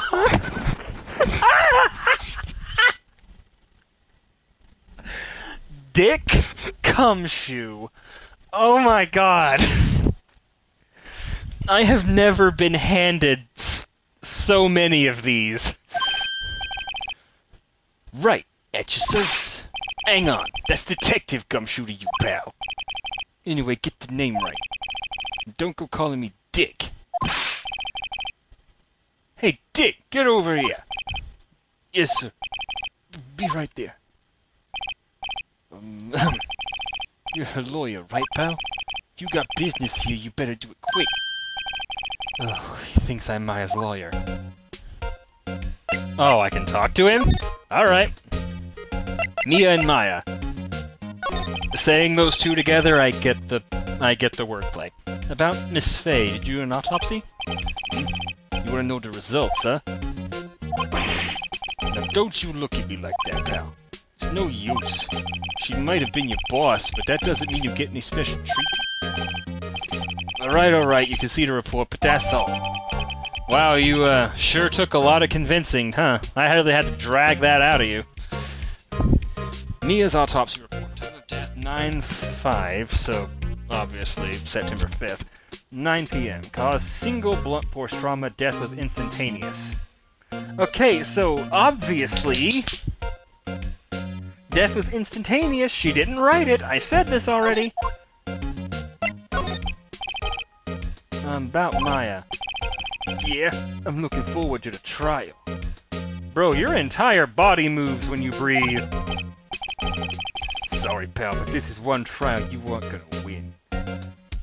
If I, sir, had $1 for every time someone has said this is one blank that you're not going to win, I would be able to do Twitch full time without worry, even with 2 viewers. Why do you say that? The city's put Prosecutor Edgeworth in the prosecution. Edgeworth? I'm sure you know what that means, you being a lawyer and all. Edgeworth? Prosecutor Edgeworth. That's right, pal. Mr. Miles Edgeworth himself. Wait, you do know him, don't you?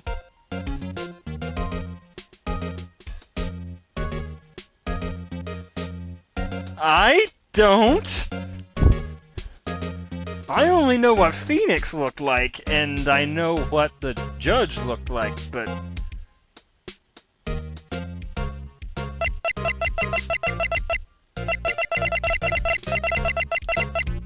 No. Never heard of him. Whoa! You call yourself a lawyer, pal? About 4 years ago, this Edgeworth guy became a prosecutor at the age of 20. Everyone says he's a genius. Surprised you don't know him. Of course I know him. I was just playing dumb. He's a cold, heartless machine who will do anything to get a guilty verdict. There are rumors of back-alley deals and forged evidence. All I know for sure is that Edgeworth hates crime with an almost abnormal passion. I never imagined I'd be facing him so soon. Okay, so Edgeworth forges evidence. Well, that's not a whole lot you can do about that. Or with that.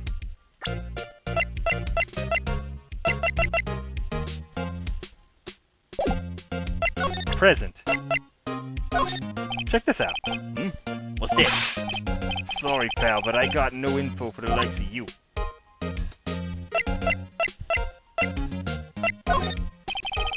I was wondering, did you see Maya Faye's cell phone? Oh, that? I have that. You think you could give it back? Sure. I mean, wait a second, pal. Tricky lawyer. Uh-oh, he's on to me. Why, there's no way he'll give it to me. Something the matter? Oh, no, it's just, you know, detective. Nope, I know nothing, pal. Yeah, that was clear. Granted, though, you do kind of have a cute face. That cell phone has a lot of numbers on it, like her boyfriend's. The cell phone holds all the little girl's sweetest and spiciest secrets. You're trying to confuse me. Sorry, pal, I already checked all the numbers in memory. Impressive, you're quite the detective. Uh-huh. Oh, here, you can have the phone back. There weren't any suspicious call records in there after all. So you didn't notice the recorded conversation. This guy is the worst detective I have ever seen. Court record to hear the recorded conversation. I guess I've asked all the questions I need to. You all done, pal? Yes, thank you. I'll be heading out now. Oh, wait. One more thing I wanted to mention to you. I don't suppose you're planning on talking to that witness. Anyway, you better not. Got a red-eyes black dragon here if you do it. No influencing the witness with your lawyerly ways, pal. Come to think of it, I had completely forgotten about her. Yes, mercifully so did I, and her awful hair and terrible outfit. Bishop Playboy Bunny or something. Witness. Yeah, Miss April May.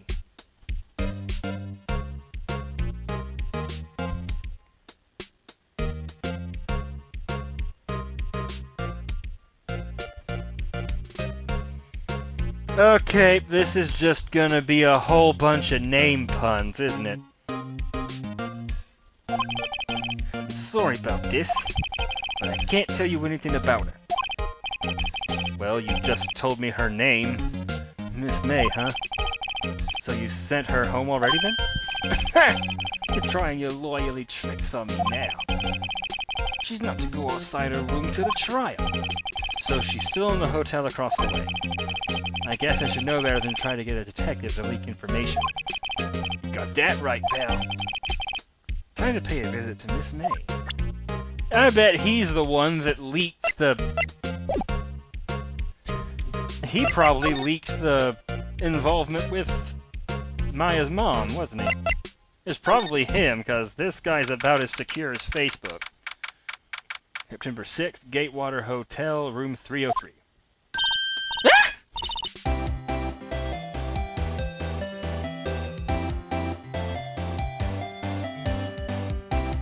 Madam? Are you human? With that face and those eyes? Well, with that pose, you know full well what kind of voice she's getting. Yeah? Oh, hello there, handsome. Hi. Smooth, right? Real smooth. You're annoyed, aren't you? Detective told me. He said don't say nothing to that lawyer, pal. Memo to self, thank Detective Gumshoe for making my job harder. Gee, this is all like something out of a movie. Yeah, it's all so exciting I can hardly contain myself. Oh wait, I got a better one.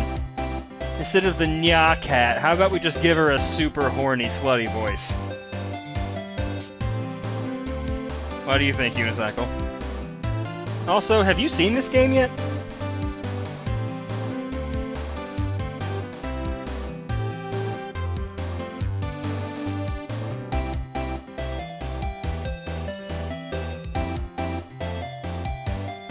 Have you? Answer me. I'm staring at the chat feed until you do.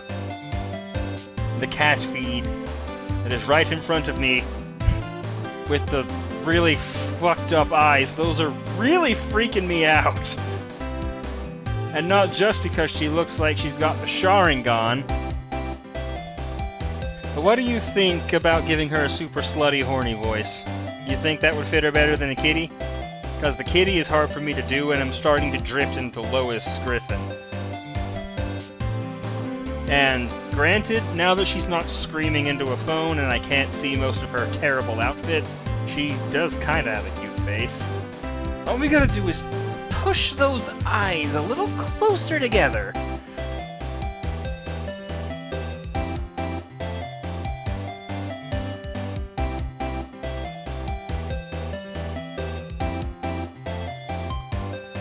I'm gonna do it. You're taking too long. Just gonna wait a second for the gummy to kick in more because all of a sudden I froze about to do it.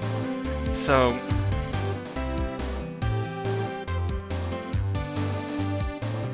why is a horny chick awkward for me to do and not a horny guy?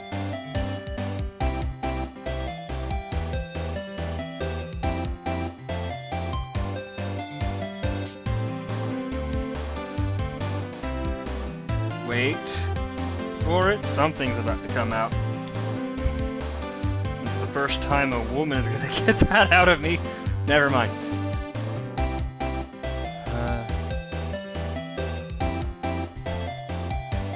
Oh, let me go freshen up so I can look the part of the beautiful eyewitness. I pity the lawyer that has to cross-examine this one. Ah, a still scene painting. Wait, should that be still life? Whatever. One of those is hanging on the wall. The flowers are fake, as expected. I know sunflowers and tulips, so that's the extent of my floral knowledge. You know what a tulip is, but not a rose? There's a screwdriver stuck in this drawer. I wonder what's inside. Let's take a look. Hey! Hey! What are you doing? No touching me without paying! Oh, bad boy. You really shouldn't pry around in other people's rooms now. You wouldn't want to make me upset, would you, little boy? Upset? I thought she was going to explode for a second there. Gross. Phoenix, that's disgusting. Don't think that about a girl. I wonder what could be inside the drawer.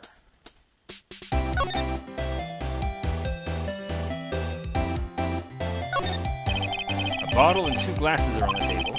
Somebody must be staying with her. Probably her latest client. A simple bed. It's been recently made, nothing eye-catching here. That late summer sunlight, the late summer sunlight streams through the window. There's the Fane Co-Loft building, of course. You can see the inside of the room pretty clearly from here. I think it would be a little difficult to recognize a face from this distance, though. That's probably of note. Oh, hello.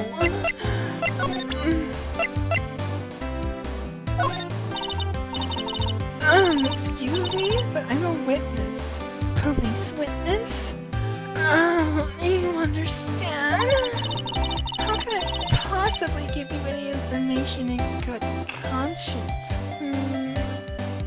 I can just see her cat crawling across the bed seductively toward him. Me? The witness? That's just like in those movies I make in this guy's basement. Never mind.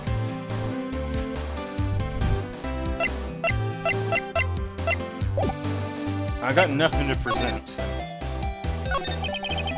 Do you think you could tell me something? I need you to describe what you observed at the time of the incident. Oh, absurd. Incident. You sound just like a lawyer in the movies. I like a man with a big cock. Better not encourage her. You know what that thing that happened the other day? The bad thing? What did you see when the bad thing happened? I don't suppose you could tell me about it? Please? Let me see. Well, dream on. If you want to know, you'll just have to come to court tomorrow, Mr. Lawyer. Oh boy.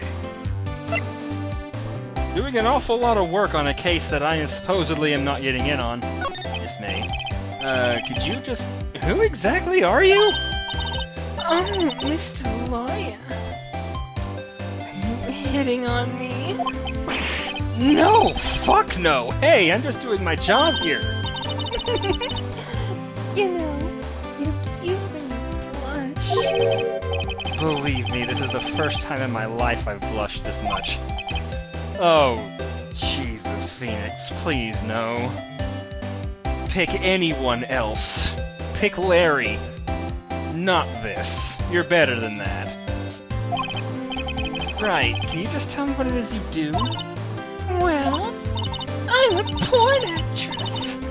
And you had your little hopes up, didn't you? Oh. I really don't like this woman. Oh god, get the text back on so I can't read it, or see what she looks like. I see there are 2 glasses on the table. Is someone staying here with you, or is that for me? Oh! Oh! What amazing powers of observation. I've just made the unbuttoning motion with my left hand. Okay. You must be one of those famous detectives, like on television.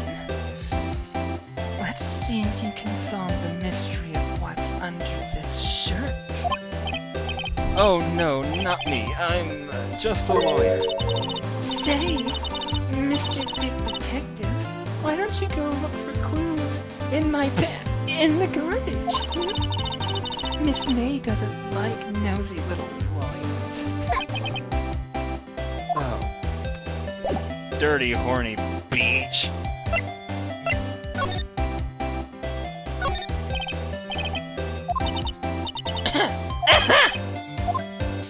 Maybe later. Cough up the semen, honey. Just cough up the cum. It'll be fine. Just make sure to breathe. Can we go back here? Seems like Mr. Grossberg is out. Oh, maybe I should just wait here for him to come back.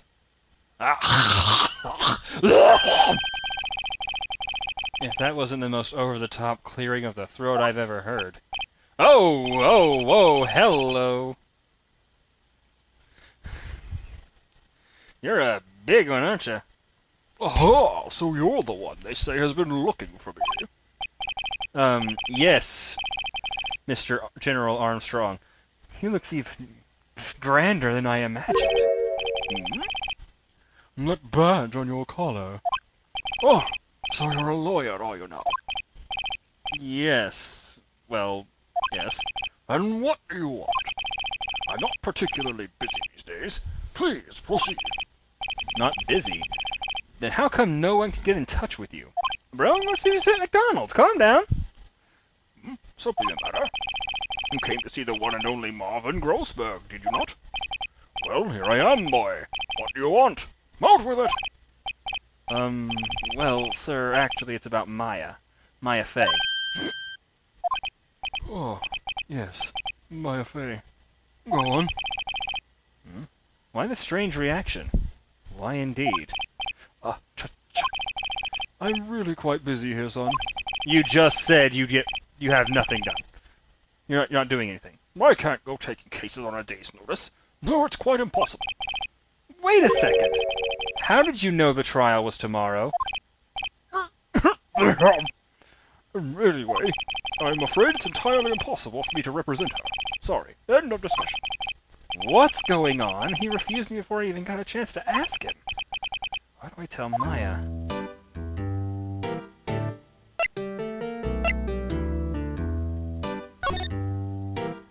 What's going on? How can you just refuse like that? Please tell me why you won't take the case. Well,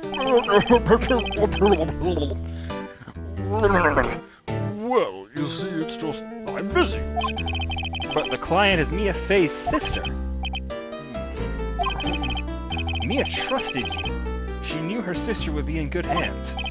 Yes, of course I do. However, I'm sorry, but I must refuse. Sorry, goodbye. Fine. I don't have time to argue with you anyway. I'll go look elsewhere. Goddamn. Think not. Huh? Did you just say something, fat boy? I think not, I said. What do you mean? I'm terribly sorry. I'm afraid that no lawyer worth their salt will take on this particular case. Terribly sorry, my boy. Why? I cannot say.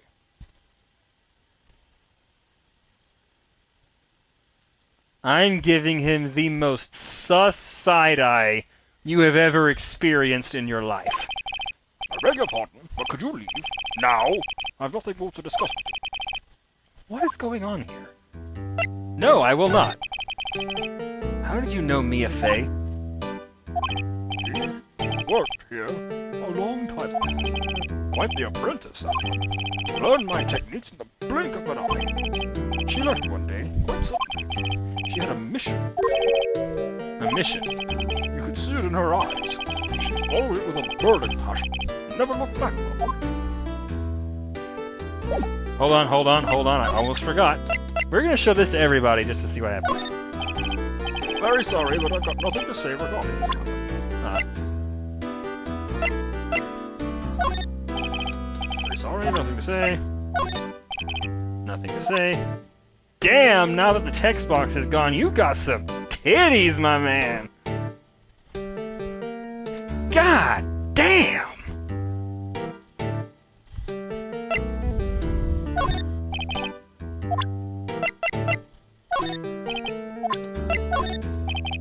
Nothing. Alright.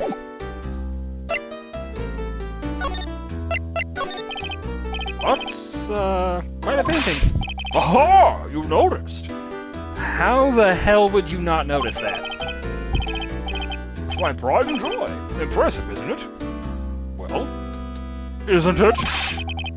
The color of the sky, the hue of the sea, the weave of a straw-hat Luffy. It's worth at least 3 million, and I have no intention of parting with it, of course. No, I won't sell it. Not even to you.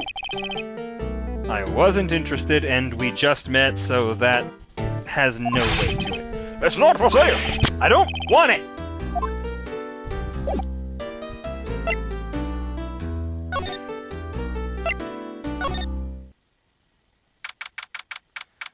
September 6, 3:42 p.m. Detention Center Visitors Room.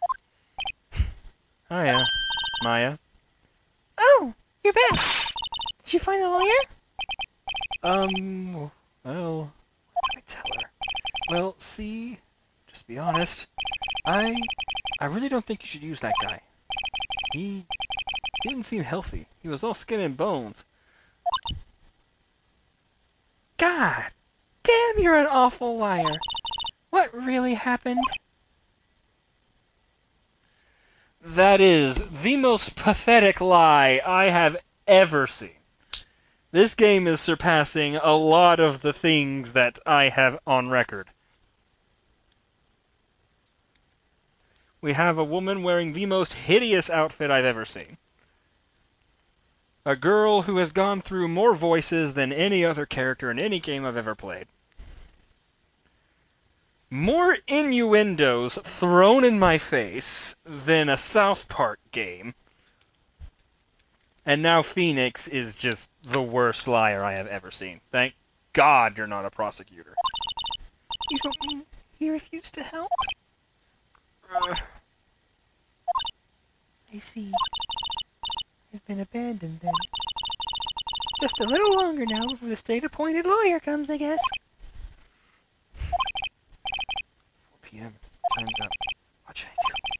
Should I just leave her and go home? No! I've made up my mind. I'm going to defend you whether you want me to or not. You can do that? Why? Why? Well, someone else is the culprit. You aren't the culprit. Someone else is. How do you know? I have a hunch. Given the evidence, it's easy to assume that Maya was the killer. But there's also the fact that, arms that I was seeing ain't gonna heft that thing anytime soon. There's something about this whole thing that smells fishy. Does she not change her panties either? That witness's strange behavior. Is that all an act? Of course, she's a porn actor. And the way that lawyer refused to help out Maya. But more than all that, she has no one left to help her. Nothing is more sad or more lonely than that. I know.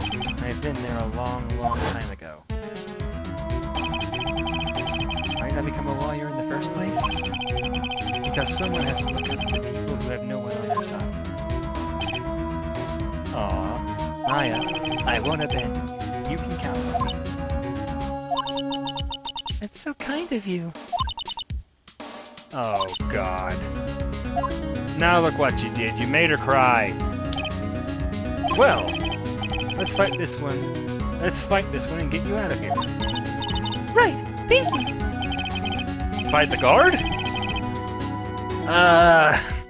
A lawyer and a little girl, huh? I don't like your odds, Phoenix. Oh, she smiled at last. She looks like an entirely different person. No, she doesn't. One last question. You are innocent, right? Yes! And I trust you. So you trust me too, okay? Deal. So what next? There's something that's been bugging me. What was inside that strange woman's boobs? I mean, her drawer. Her panty drawer, probably. It was when I tried to look into the drawer that she got on the fence. Dude, her underwear's probably in there, man!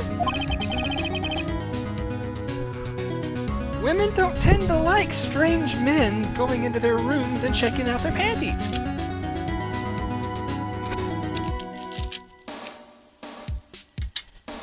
There has to be something in there.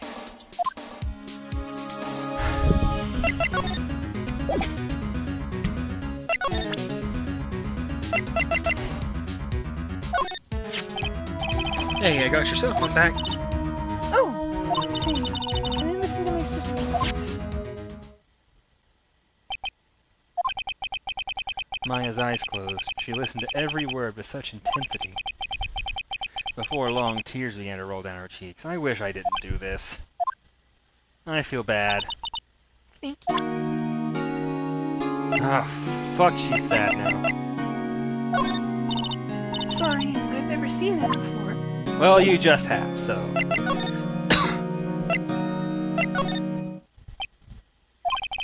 Looks like Detective Cumshoe has gone home. The police are still keeping themselves busy in the chief's office. No one has time to talk to me. Guess I'll head out. His favorite potted plant. I guess I'll have to water it now. Oh, God. The sky is blue. So am I. There's that hotel right across the way. I can see that woman getting undressed. Let's look over here so I don't puke. An old movie poster. Brown, the movie. Apparently, this was the first movie that made Mia cry when she saw it. So much brown. She cried because she wasn't getting her ticket money back. I'll have to check it out one of these days. There's a horrendous amount of legal books here. Scarier still is that Mia probably read all of these. Mia's desk. Perfectly clean, as always. The only thing it's missing is Mia. Dude, I took a gummy to have fun. Why the hell you bringing me down like this, man? Why you gotta be like that? Grossberg. I want to rub it in his face that I'm representing. So how about that fat motherfucker?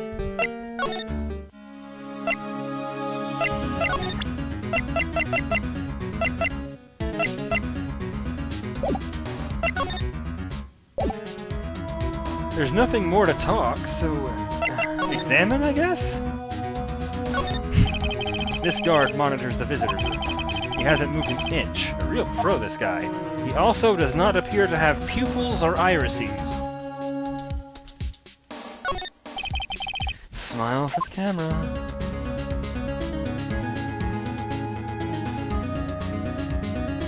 Okay, it's a box. It's not actually the ramp. Okay, that's fair.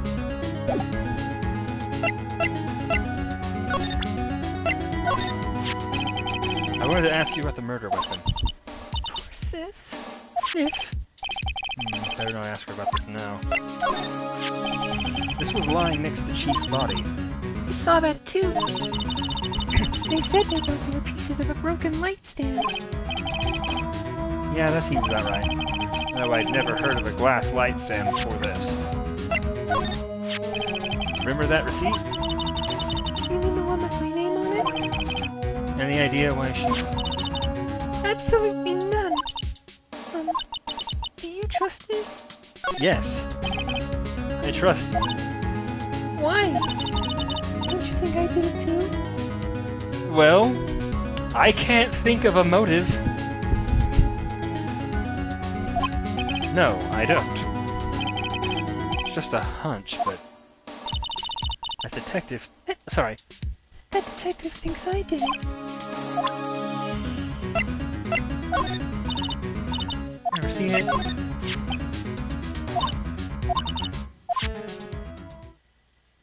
Oh, it's this again.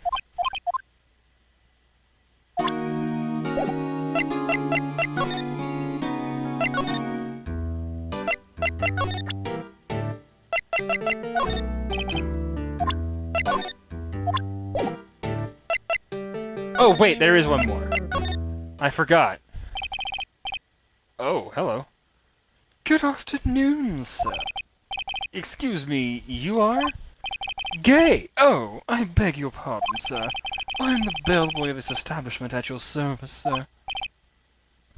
Oh, right. I've just come up to deliver room service, sir. Do you get a blowjob every time you say the word sir? Do you know where Miss May might be? Ah, I believe our guest, Miss May, is currently using the, facilities? She's flicking one out. If you've no need of anything, I'll be taking my leave. Please, stay as long as you like. In someone else's room. Enjoy. Yeah. Wait, no, hey! Why does it seem like every time I come here, I end up embarrassing myself further? Wait, that's my chance to snoop around a bit. Ah! I almost forgot. You came back quick. Might I ask you to inform Miss May that there is a message for her? Please tell her that Mr. White of Blue Corp phoned. Mr. White? Oh, right, sure. Mr. White. Blue Corp? Where have I heard that name? White. That was his name. My sister told me. White was the name of the guy who ruined Mia and Maya's mother. Could it be a coincidence? No? Absolutely not. Check the panty drawer! Quick, quick, quick! There's a screwdriver sticking out of the half-open drawer. That was my chance to see what's inside. Oh my god! This is what she wears? What do we have here? Panty! Oh.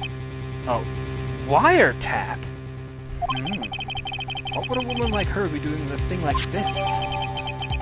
Well, well. There's definitely something suspicious about this Miss May. Why don't she have something like this in her hotel room? With a screwdriver, when there was something taken out of the phone. Oh, something's up here. There's a story behind all this, I know it. Alright, I'll be using this bit of evidence in tomorrow's trial, that's for sure. For Maya's sake, I'll get to this woman's bottom. Wait, I mean...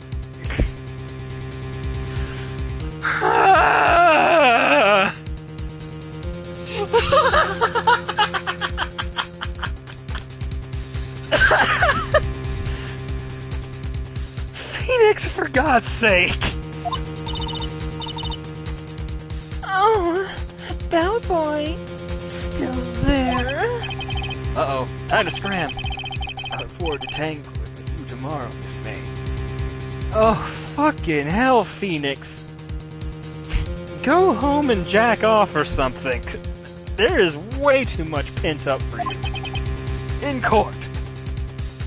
That is a very... To be continued.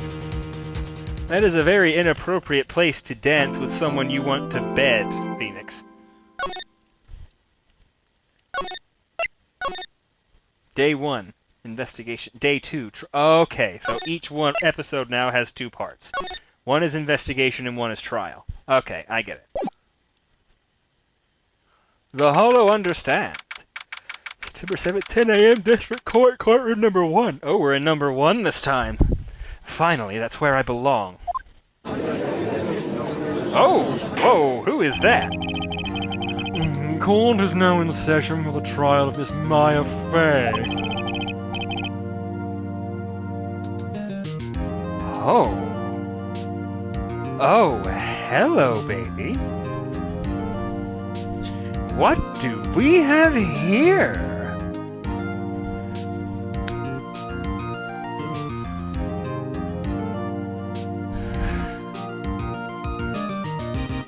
I think I found my crush!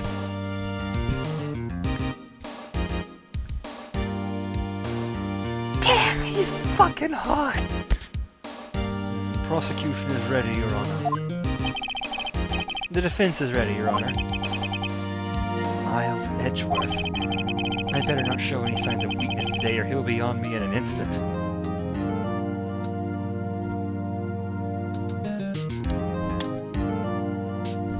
Okay! Screenshot. Phone. You got a picture to take because I know just the Twitter to put this on.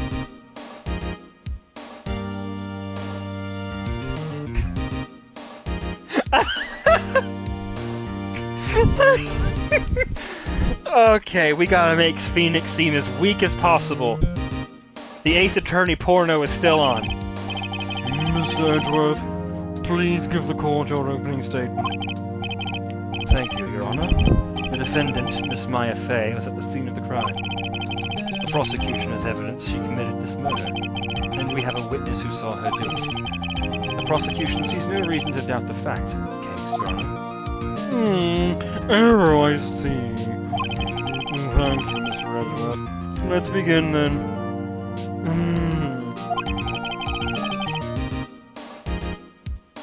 If we may call our first witness, Your Honor. The prosecution calls the chief officer at the scene, Detective Cumshoe. Dude, he barely fits in that. Witness, please state your name and profession to the court. Sir! My name's Dick Cumshoe, sir. I'm the detective in charge of homicides down at the precinct, sir.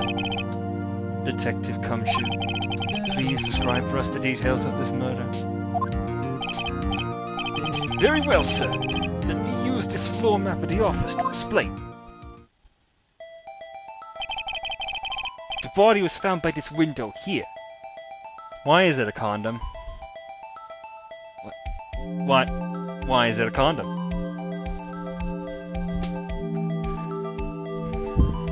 Jesus Christ. This is the best game ever made. There's so many innuendos in here. And the cause of death. Loss of blood due to being struck by a blunt object, sir. The murder weapon was a statue of Datinka found next to the body, sir. It was heavy enough to be a deadly weapon, even in a girl's hands, sir. The court accepts the statue as evidence. They're still calling it a statue. Floor plans. Oh god, I've already forgotten what it looks like. The weed is kicking in. Now, detective. Yes, sir. You immediately arrested Miss Maya Fey, who was found at the scene, correct? Can you tell me why? Yes, sir. I had hard evidence she did it, sir. Detective Cumshoe, please testify to the court about this hard evidence.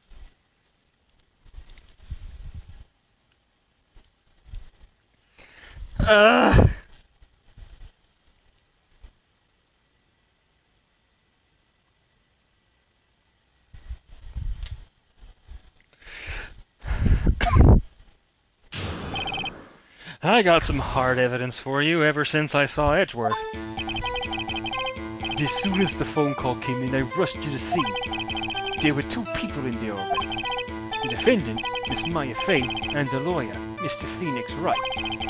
He immediately arrested Miss Maya Fey. Why? He had a witness account describing it. The witness saw Miss Maya Fey at the very moment of the murder.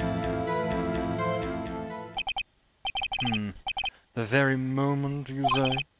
Very well. Mr. Wright, you may begin your cross-examination. Yes, Your Honor. Cross-examine what? I couldn't see a single contradiction in that testimony.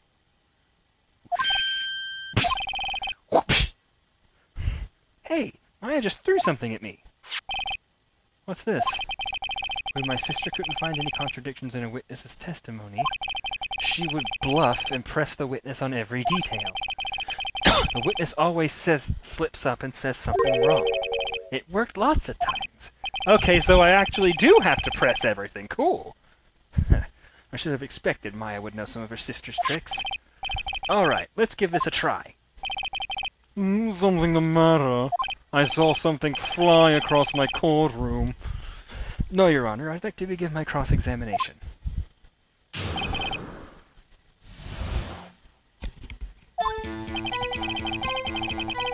Rush to the scene. Who did you say you got a call from?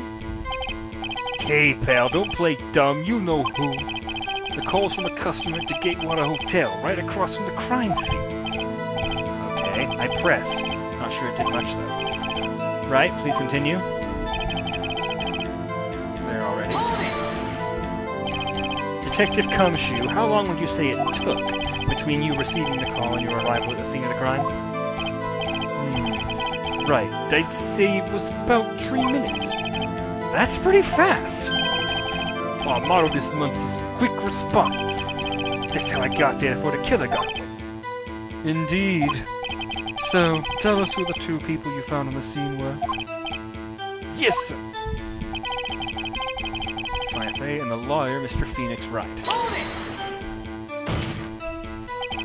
Are you absolutely sure it was us? Listen, pal, your dumb act will only get you so far. With your funky hippie clothes and your spiky hair, yeah, you're definitely one to talk. You two stand out like suspicious people at a crime scene. Well, he does have a point about her. She is pretty unmistakable. Phoenix, your forehead looks like the front of a muscle car. Should I pick my points to press? I should pick my points to press with a little more care. She said every one of them, and we're doing it. Arrested Miss Maya Fey. Why is that? What's your reason? We had a witness account describing it. Hold on just 1 second. Yeah?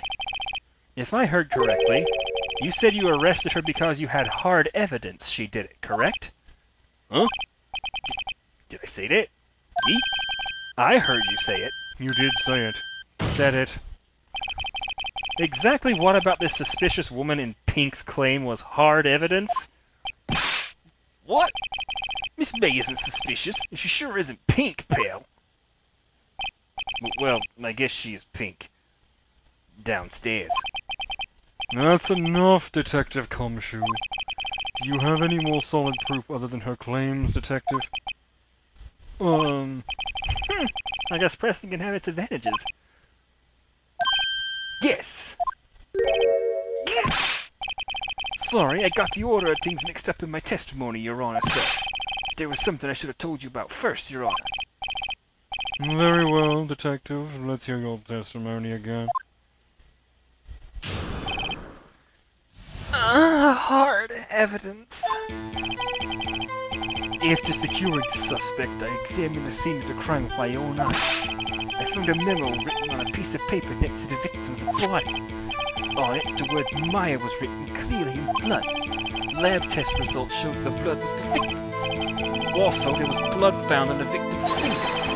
Before she died, the victim wrote the killer's name. How you like that? That's my hard evidence.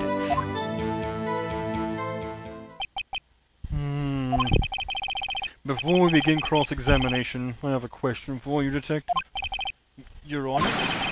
Why didn't you testify about this vital piece of information the first fucking time? I know.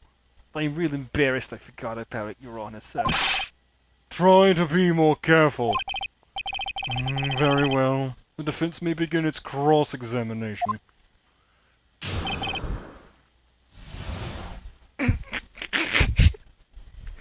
I'm 12 years old. Jesus Christ.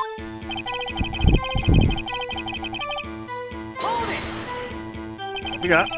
And did you find any evidence? Now, don't jump the gun on me, pal. Just listen, I'm getting to the good part. I got a bad feeling about this. Your feelings serve you well, Phoenix, Wright? But don't let them cloud your judgment. I found a memo with a piece of blah blah blah. Fucking save me. Just because you found it next to the body doesn't mean the victim wrote it. Ho, then who did write it, smarty pants? Who?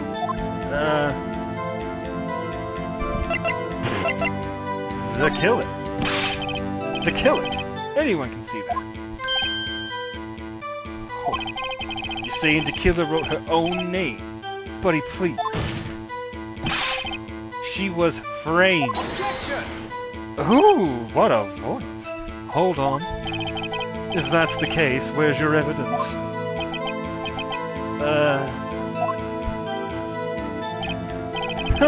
I guess that was a bit of a tall order for you. Those without evidence shouldn't open their mouths, Mr. Wright. Yeah, pal. Well, Detective, tell us what was written on that memo you found.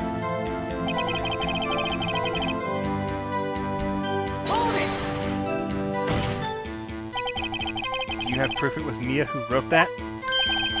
Of course I do, pal. Uh-oh, you sounded pretty confident. This might not be good. Lab test results, the blood was the victim. I still don't know what that blue thing is. What kind of tests were these again? Huh? What kind? Well, I hear they take the, little bits in the blood, hermogoblins, homosexual, hermogoblin bobbin. I refuse to testify on this matter, pal. I'm no expert on blood tests. Yes, that was quite clear. You... Damn!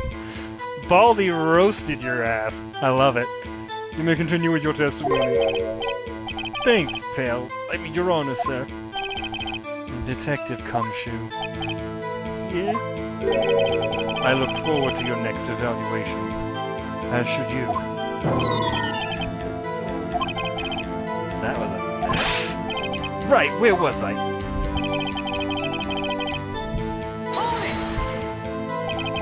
On which hand was the bloody finger, Detective? The right hand. She was right-handed. Nice try. Oh, I guess it wasn't too hard to see what I was getting at there. That's his whole testimony. Okay, then. Okay.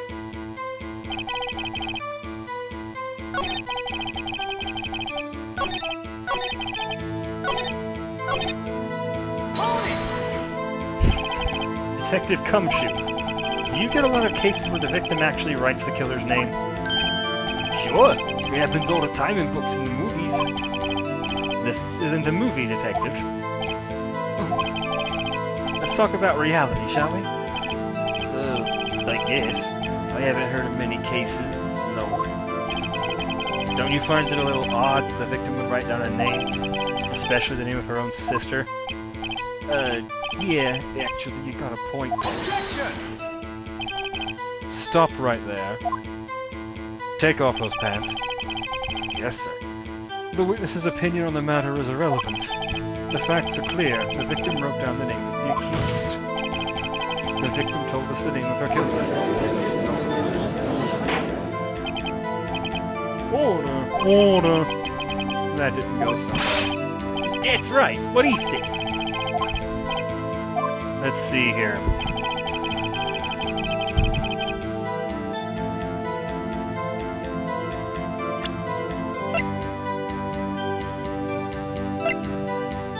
Well, that's not going to do anything.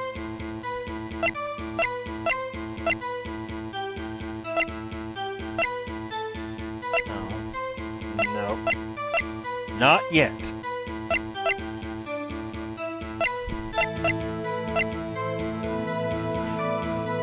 Wait a minute.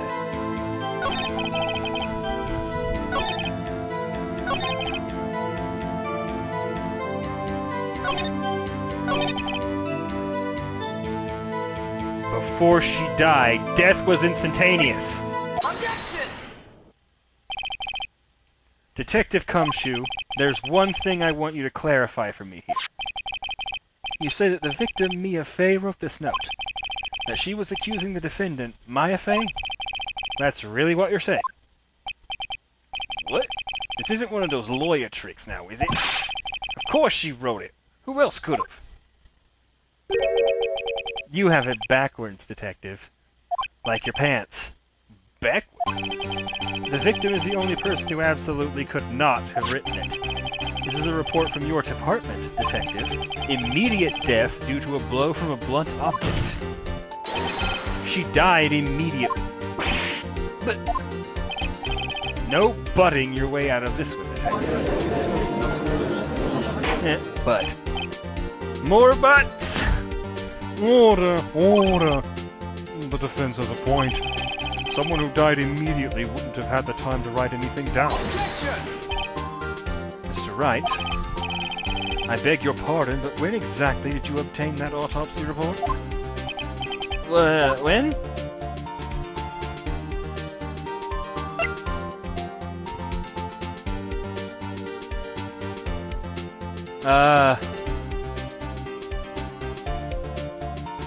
Day after? It was the day after the murder. The prosecution's point being... Why are you smirking? That autopsy report is outdated, Your Honor. What? A second autopsy was performed yesterday at my request. Death was almost immediate due to a blow from a blunt object. But there is a possibility the victim lived for several minutes after the blow. I received these results this morning. No way! Your Honor, it's quite easy to imagine that the victim did have time to write Maya. Yeah, but one says immediate and one says almost immediate, meaning possibly not immediate. Not definitely, so this isn't disproven. That is all. That suppose you're gonna get used to when my... Never mind. I see. Damn you, Edgeworth. I should have known you'd have something up your sleeve. Why, Mr. Wright, you look shocked. Something you want to say?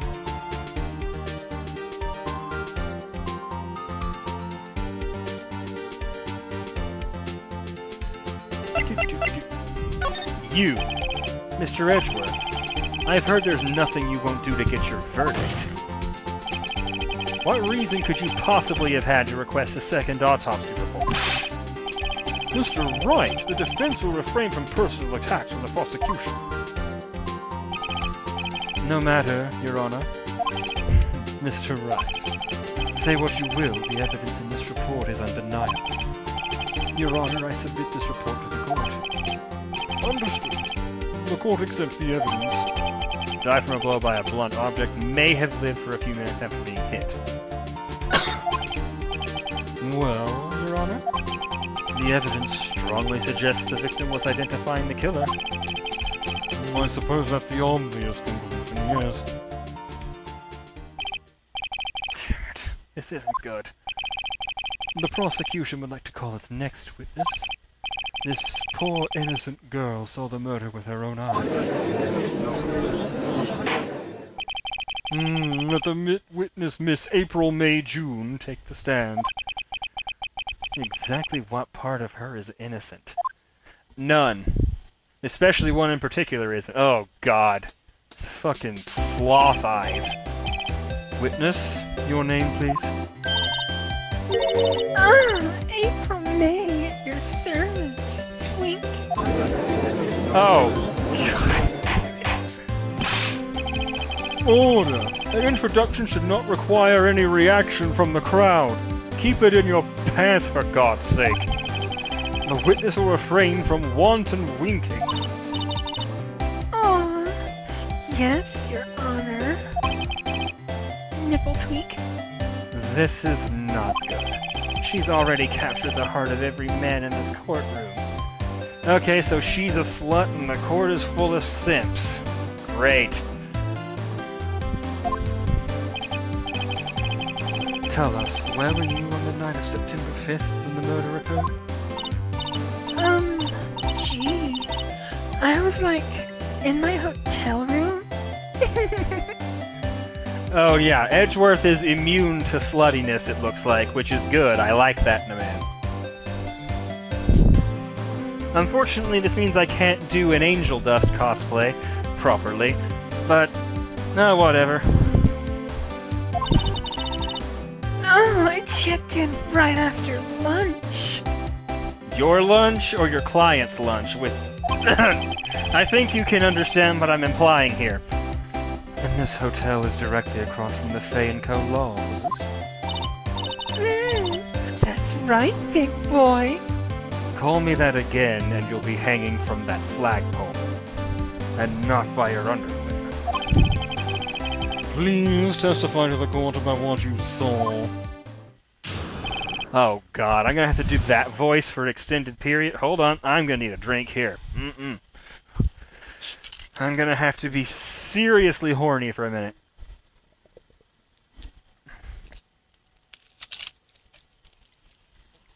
Ugh. Oh. Okay. It was like 9 o'clock at night. I looked out the window, you know. I just finished with a client and I was looking for a towel for my mouth. And then, I saw a woman with long hair being attacked. The one attacking her was that mousy girl sitting in the defendant's chair. And the woman, like, dodged to one side and ran away. But that girl, she caught up to her and she hit her. Then the woman with the long hair, she kinda slumped. The end. That's all I saw. Every little bitsy witsy wink. I don't like that her tits jiggle when she does that. Bitch, if you wink one more time, I'ma throw your ass out of here myself.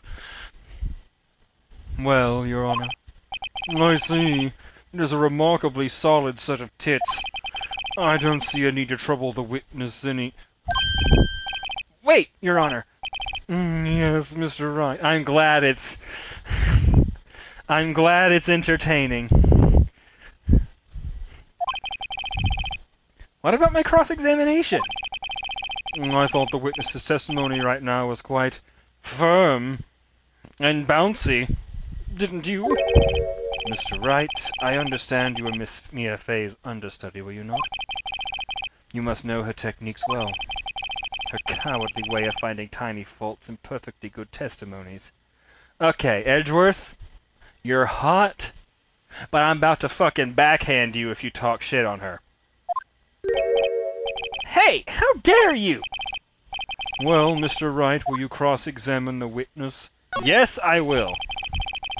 I'll gladly proceed with a cross-examination. And not of your titties. Put them away. If only because I have a feeling Edgeworth doesn't want me to. She has to have some weakness. Well, she's clearly not wearing a bra, so... Very well, you may begin your cross-examination.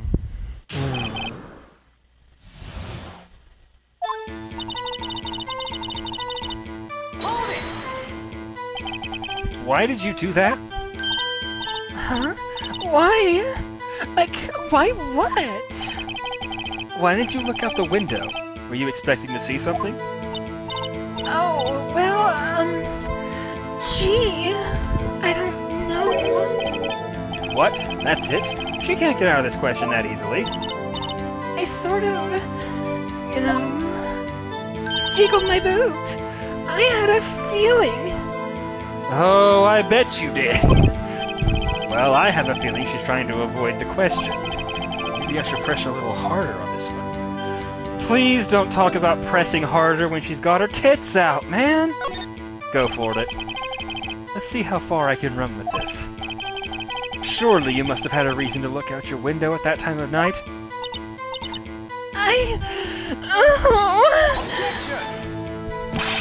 Mr. Wright, I will not have you badgering my witness. Badgering? You insist on needling her with these trivial questions. I really don't think it should be allowed. Simps, all of you. Shame on you all! Shame on all of you. Order! Mr. Wright, you have been warned. Poor girl? What about poor me? You looked out the window. What did you see next? A woman with long hair being attacked. Alright. The woman with long hair. That was Mia Fey? Mm-hmm. Slender, sort of. Well, some people might say pretty, if that's your thing. Oh, and you're a jealous bitch! Your thing? And the person attacking her?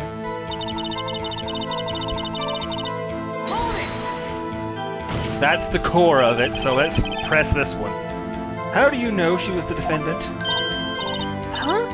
Well, she had a girlish physique. Women know these things. Look, I just know, okay? There was only one person at the scene of the crime with a short, girlish figure. And that was you, Mr. Wright. The testimony is bulletproof, Your Honor. He's right. I question it. Hold on a minute. That testimony stinks. Like her panties. What? Miss May, I am willing to bet that... You saw nothing. Did you really see the defendant at all?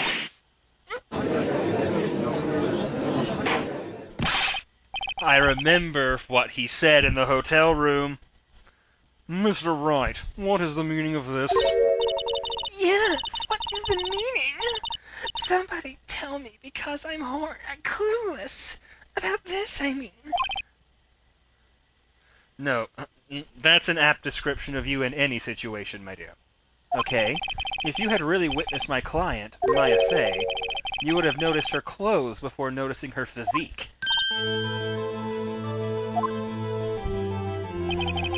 No one wears clothes like this on a daily basis except her. And I'm no expert on fashion, but her hairdo looks far from normal to me. However, the witness's testimony means neither of these things. Mentions neither of these things. Sorry, not means. The testimony is bogus. Still, we don't know if she was dressed that way the night of the murder. she was, Your Honor. I was there too. I saw her, and so did Detective Cumshaw. What do you say to that, Miss May? Wow! What are you trying to say, me lawyer? I saw what I saw. I just didn't think all the trifling details were necessary, darling. Miss May, the court would like to remind you to please omit nothing in your testimony. Sorry, Your Honor. I'll be a good girl. I promise. Your testimony again, if you would. I almost had her. I'm going to rip you apart, madam, and not just your clothing. I did see everything. I did. The victim, the woman, dodged the first attack and ran off to the right. Then the girl in the hippie clothes ran after her. And she hit her with that weapon. I saw it. I did. That clock. The kind of statue-y clock. The finger, I think. Well, does the accuracy of my report not startle you? I see. A giant pair of titties. I only wish you had been so detailed from the beginning. Please begin the cross-examination.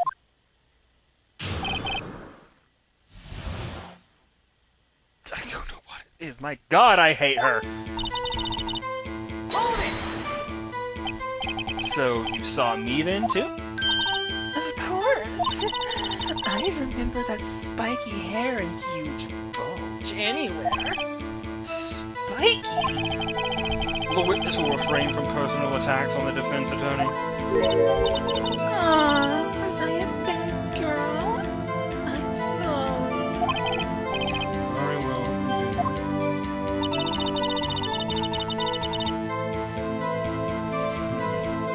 We're after the right.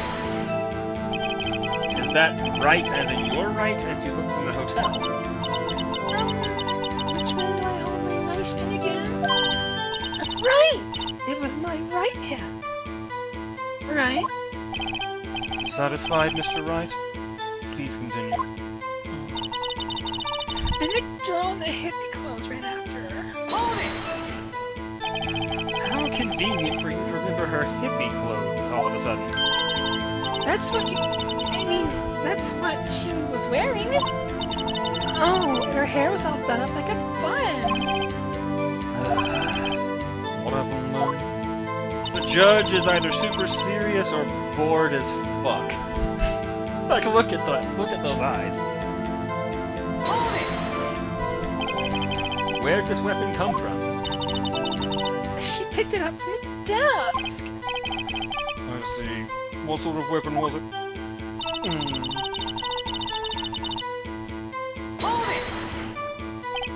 A clock? Didn't this come up in another testimony recently? Well, don't look so sour, Mr. Lawyer. You can't win them all. But for $50, you can win me.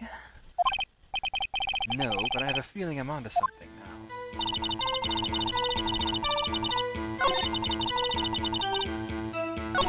Okay, well first, let's...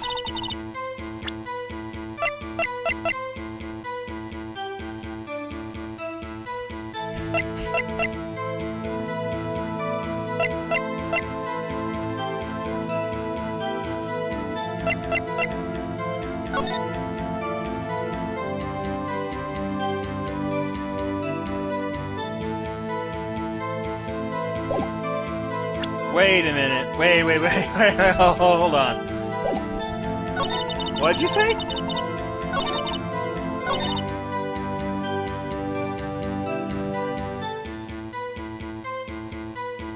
Ran off to the right, you say? Funny how you were able to see that through the wall.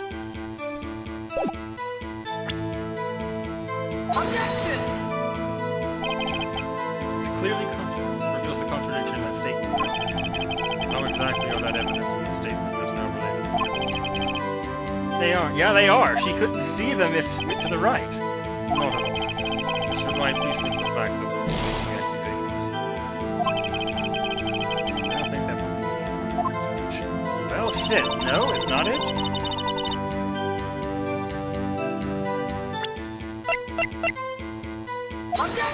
Oh, wrong button. Fuck. I meant to press X, not triangle. Let me look at the floor plan, damn it. X. Press it with your thumb this time, Hollow. She couldn't have seen it, is what I'm saying.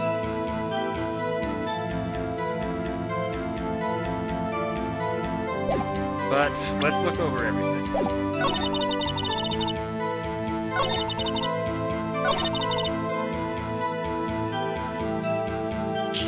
What else is there?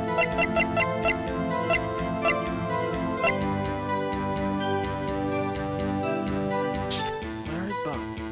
This doesn't do anything.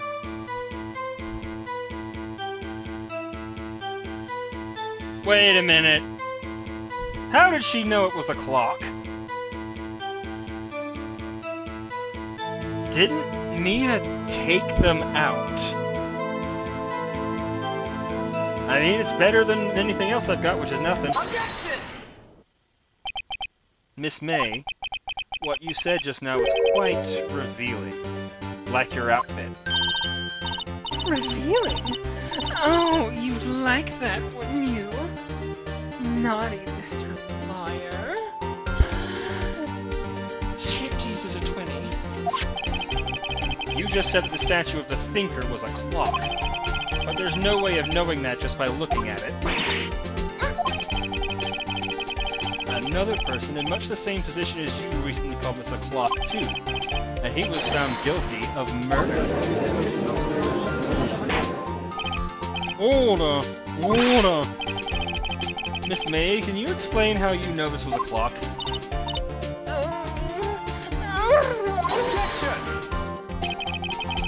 The witness saw the murder with her own eyes. That's all that's important here.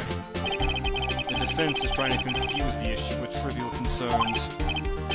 Yes. Yes, of course, you will withdraw your questions. I bet. The questions are all I have, Your Honor. And as you may recall, I've caught murderers with these questions before.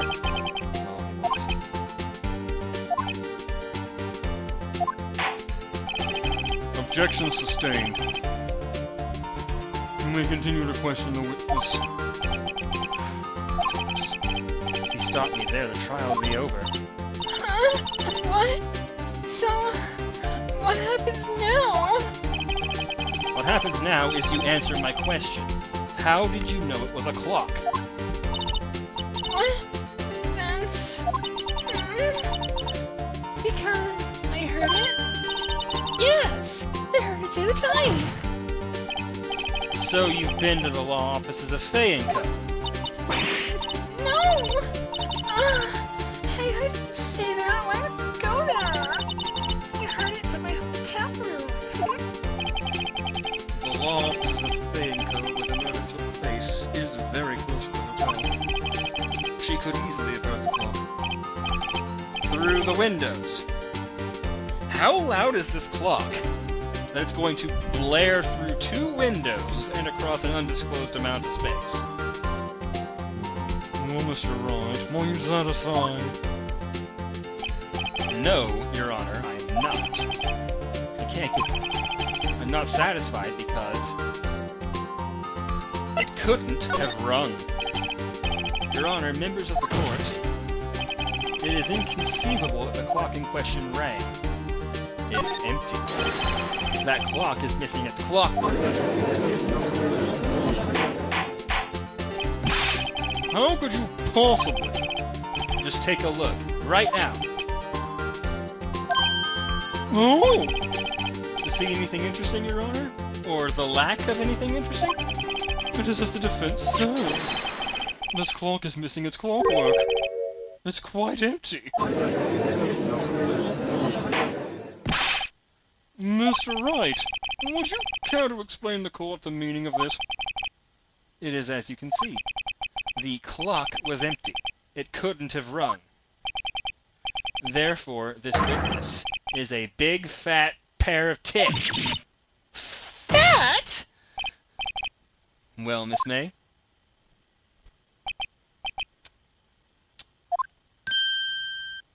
What's he got? I think I like dueling pain better. This Edgeworth's too smart. Quite a show you've put on for us, Mr. Wright. He knew the clock was empty. Somehow he knew. I'm afraid you've forgotten one thing, however. Indeed, the clock is empty. As you say, it can't ring. However, we must ask, when was the clock removed? Because after the witness heard the clock, then there is no contradiction. That's true. That is a possibility. The clock might have been emptied after she heard it. And that is exactly what happened, Your Honor. Well, Mr. Wright, can you prove when the clockwork was removed? Oh, impossible, of course. I have proof. What? Wasn't it you who told me proof is everything? Well, I was listening. And now I'll show you the proof you like so much. The evidence that proves when the clockwork was removed is... Take that! The phone. Take a look at this. That's a very cute cell phone. I didn't think you would have one of those.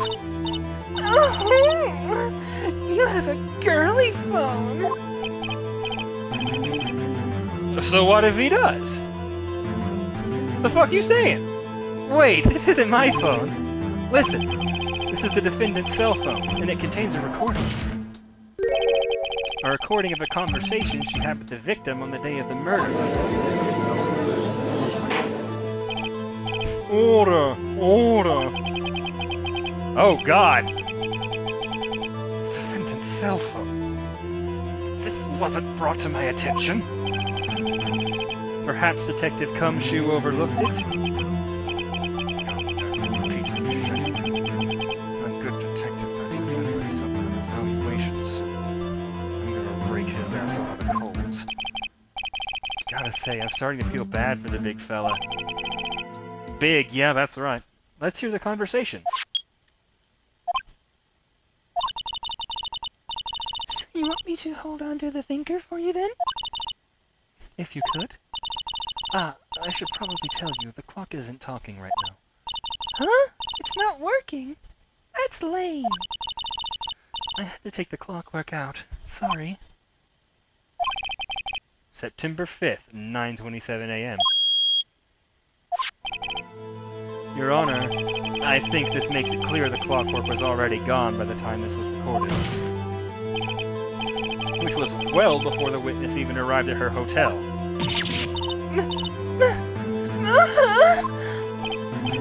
Well, Miss May, would you care to explain this to the court? Just how did you know that weapon was a clock? Well, isn't it obvious? I saw that clock before. What store was that again? I cover so many. Oops, I forgot. So the witness had seen it before. That would make sense. Does the defense have any objections, Mr. Wright? Yes? The witness claims she had seen it before, but this directly contradicts a piece of evidence already submitted to this court. Well, then let's see it. Please produce this evidence that will support the witness had not seen the clock before. The statue itself. It's simple. This clock was never in any store. Ever. What? A friend of mine made that clock. Only two exist in the world, and the one that isn't here is in police custody. Impossible. Everything is sold in stores. Miss May, I think it's high time you went shopping for a better excuse. Oh! Oh, that hurt. Oh, excuse is not on sale today? Dude, she's dead already, stop. Oh God, what's happening? Easily control them. Control your... Oh, she's mad. What's it to you, porcupine head? That stupid clock doesn't matter, okay?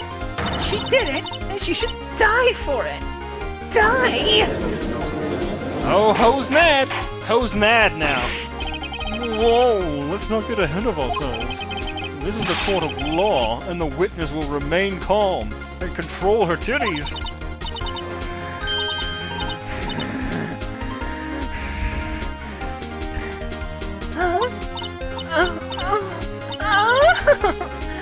Sleepy. Did I, lose it all over myself again? I guess I did. Scary bitch. Miss May, let me ask, why aren't you wearing a bra? And also, how did you know this weapon was a clock?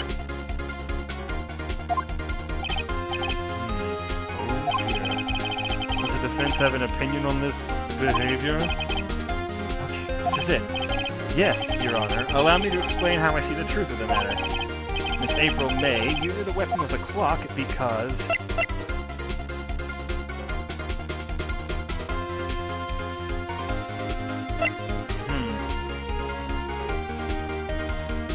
You had heard about it. The witness had never held the clock in her hand. However, she had heard that it was a clock. She heard? That is correct, Your Honor. There is no other way she could have known the thinker was a clock. And I can show you the proof. Well, this is interesting. Let's see it then. Show me evidence proving that the witness had heard the murder weapon was a clock. A wiretap? Have a look at this.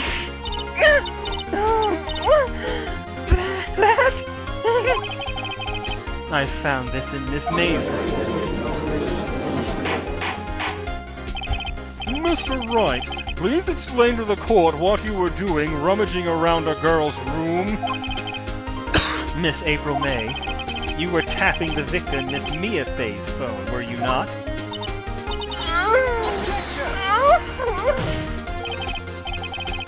Your Honor, this is irrelevant. I'm not entirely sure that it is. Objection overruled. It troubles me that our witness was in possession of a wiretap.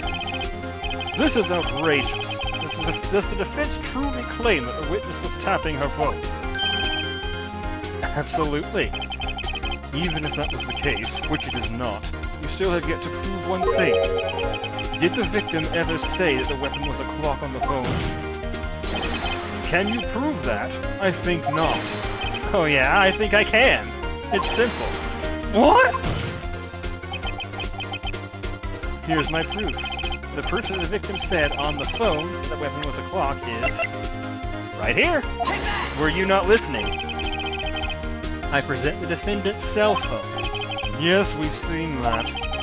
Listen once more to the conversation between the defendant and the victim.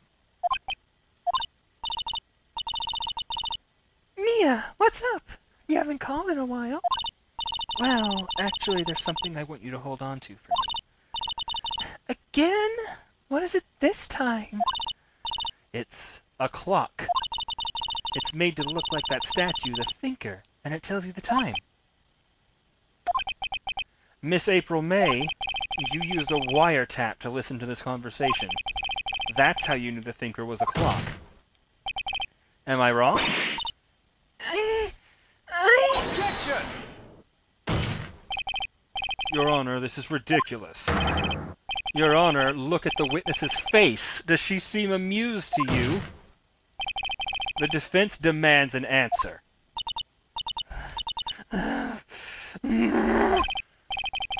Witness, answer the question. Did you tap her phone? Miss May! Shut up, all of you! What gives you the right to talk to me like that? You lawyer?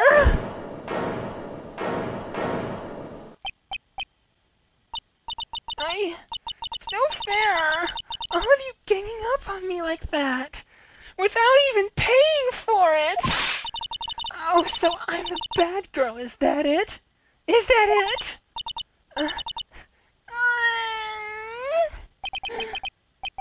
That did it. The court's seen the real Miss April May now. Now to deal the final blow. Job. Why the wiretap? Why did you tap her phone? Answer the question. Do I have to? Isn't this a murder trial? Isn't tippity-tapping irrelevant? She's saying exactly what Edgeworth wants her to say. Miss May, you were tapping the victim's phone. I hardly call that irrelevant. I think my voice is going. I have to stop soon. While this court does not condone the defense's tone of voice, he has a point. Well, Miss May, do you have an explanation for the court? Can you prove you had nothing to do with this murder, even though you tapped her phone? I'd like to see her pull that off. Gross. Mr. Lawyer, I saw that evil grin. You were probably thinking I'd like to see her pull that off, weren't you? Damn, she's good. I'm used to men thinking that, and I always pull it off. Well, you're not the first man. Oh my god!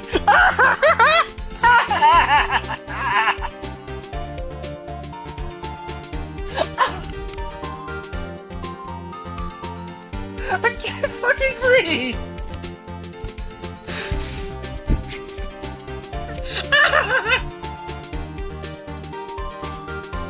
What the fuck is this game? And of course, I can, and I will. You can't be serious. No way. In front of everybody. Way, I say.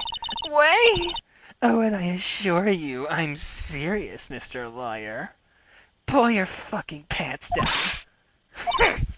Okay, so, the killing happened at around 9 at night? Why, that's just when I was getting room service from that sweet bellboy. Room service? Iced coffee, I believe it was?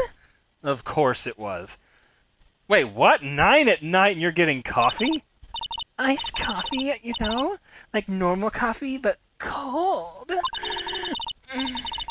If you don't drink it quick, the ice melts, and then you have regular cold coffee. Iced coffee? Think I'm making this up? Ask the bellboy. Wink. Ergo, the witness was not at the scene of the crime of the murder. Damn! So where does that leave us? It is my great displeasure to inform you that the witness appears to have been tapping the victim's telephone. However, that is a separate crime with no bearing on the current case whatsoever. Her testimony stands. She saw the defendant, Maya Fey, commit murder. Oh, they're going to just let her walk away! There's no way I can win this unless I tie Miss May to the murder somehow. Well, does the defense have anything to say? Well... Come on, think of something.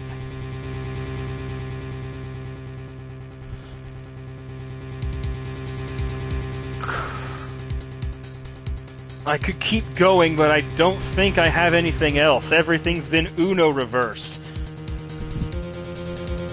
I could call the bellboy. The defense would like to call the hotel bellboy as a witness. There's something suspicious here, and I'm going to get to the bottom of it. I think you've sunken quite low enough already. I object to calling the bellboy. Why? What's your reason? Because I hold the wiretapping had nothing to do with the killing. However, if you agree to one condition, I'll consent to calling this witness. Condition? If Miss April May's alibi is not called into question after you examine the bellboy, then you will recognize that Miss April May was not the killer, thus she is innocent. And thereby you must also accept the verdict of guilty for Ms. Maya Fey. That is my condition. What? I better find something suspicious in that bellboy's testimony. Otherwise, Maya will be declared guilty on the spot. What should I do?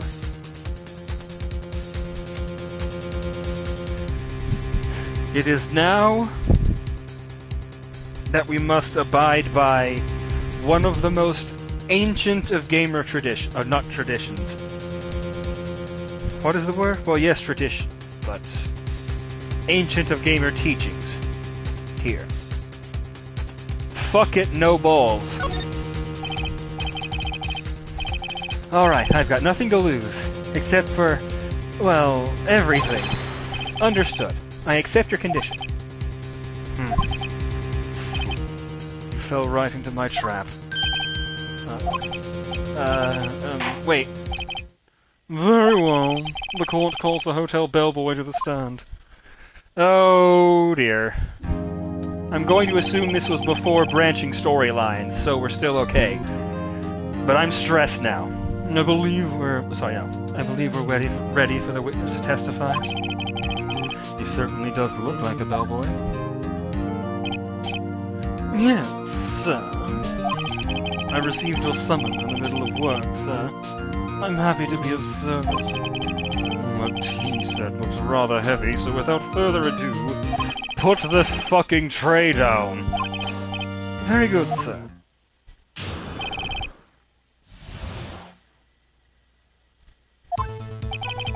I'm the head bellboy at the fine Gatewater Hotel, in business for 4 generations.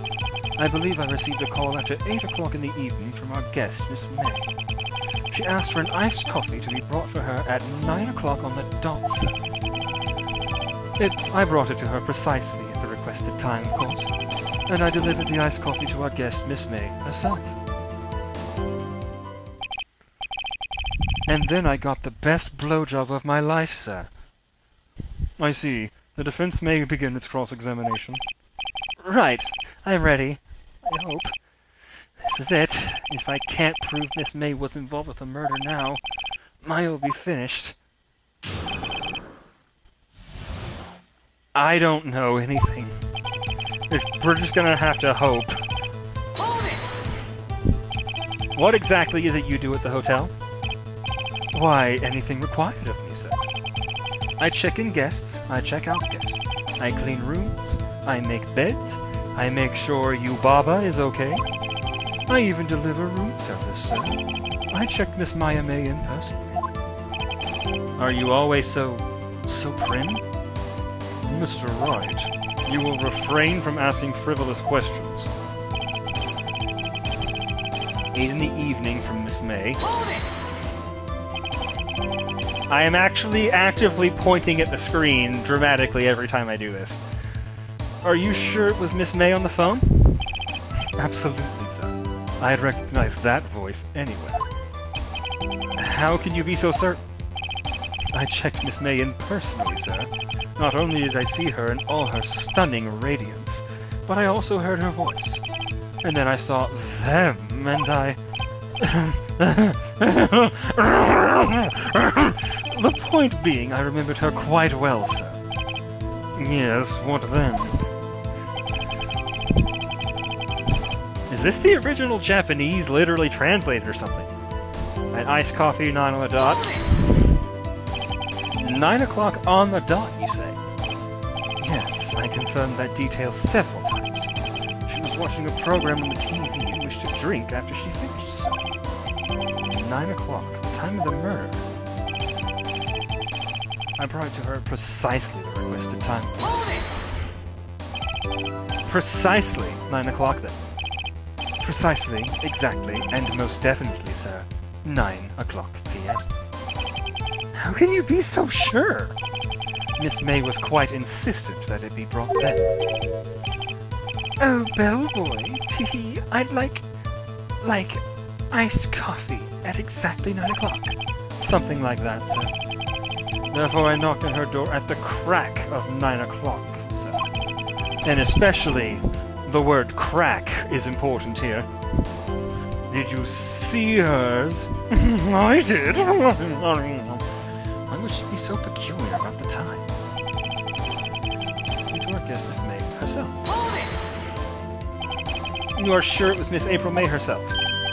Absolutely, sir. Absolutely? Yes, sir. As in, so very absolutely, sir. It's an endearing mannerism of mine. How come you're so very certain? Well, when I brought her the room service, sir, she told me to get my dick out. She, the guest, sir, favored me with an embrasser, sir.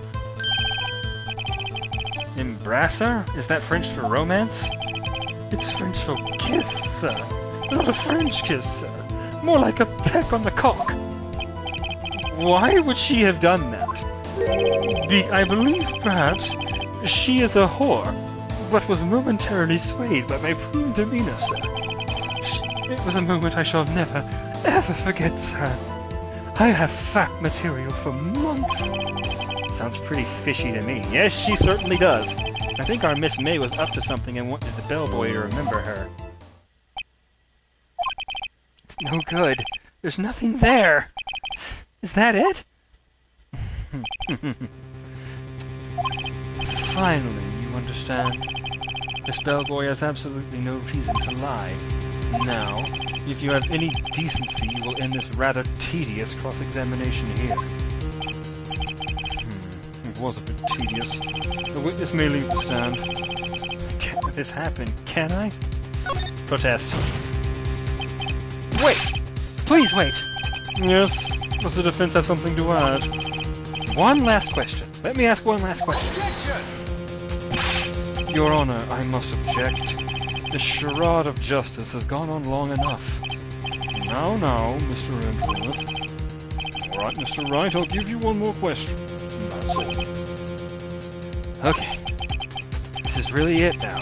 This is my last chance. What do I ask him about?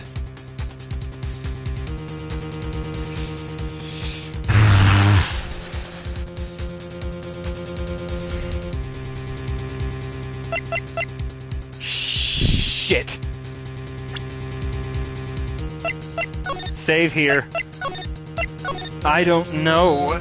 Let me think. I need to think. Check-in is a bust.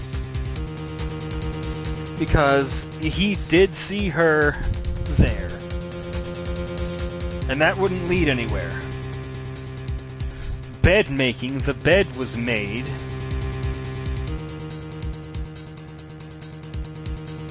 That is a detail that was brought up, but is that going to be a red herring?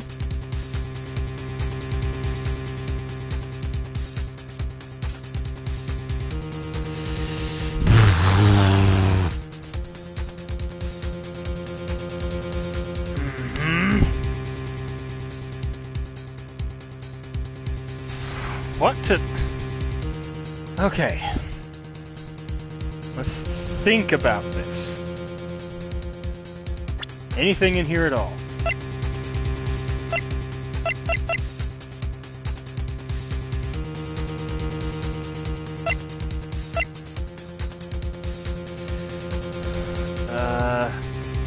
Maybe the wiretap? Like, no, it wouldn't have done that. No,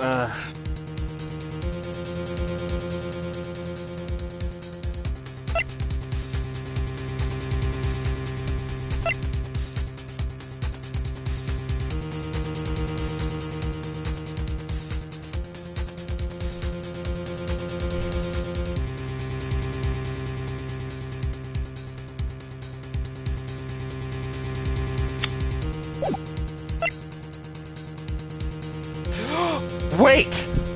The two glasses! There were two glasses there. Room service. Tell me again about room service. Again, sir. At exactly 9 o'clock, I delivered room service to Miss May in room 303. The guest had requested iced coffee. $18 was the charge, as I recall. I see. $18? Doesn't that seem a bit expensive? Yes, well, iced coffee for two. And we don't skimp on the ice. Iced coffee for 2.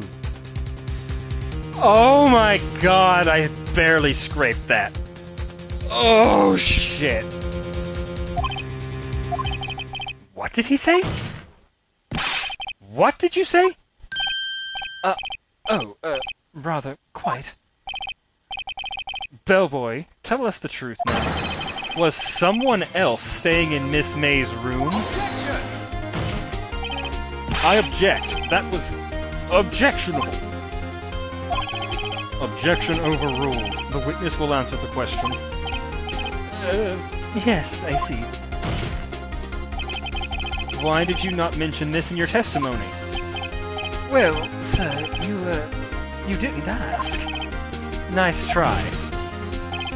That's the sort of thing you're normally supposed to mention. Yes, quite. Indeed.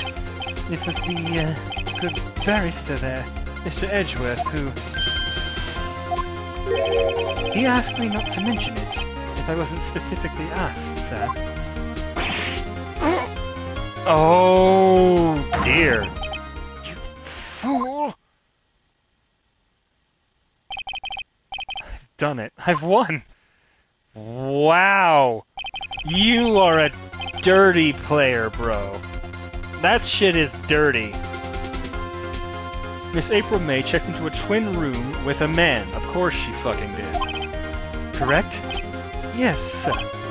Then, when you brought them room service, you didn't see that man in the room? That's right, sir. Well, well. Your Honor, we have just learned of another person involved who may have been the murderer.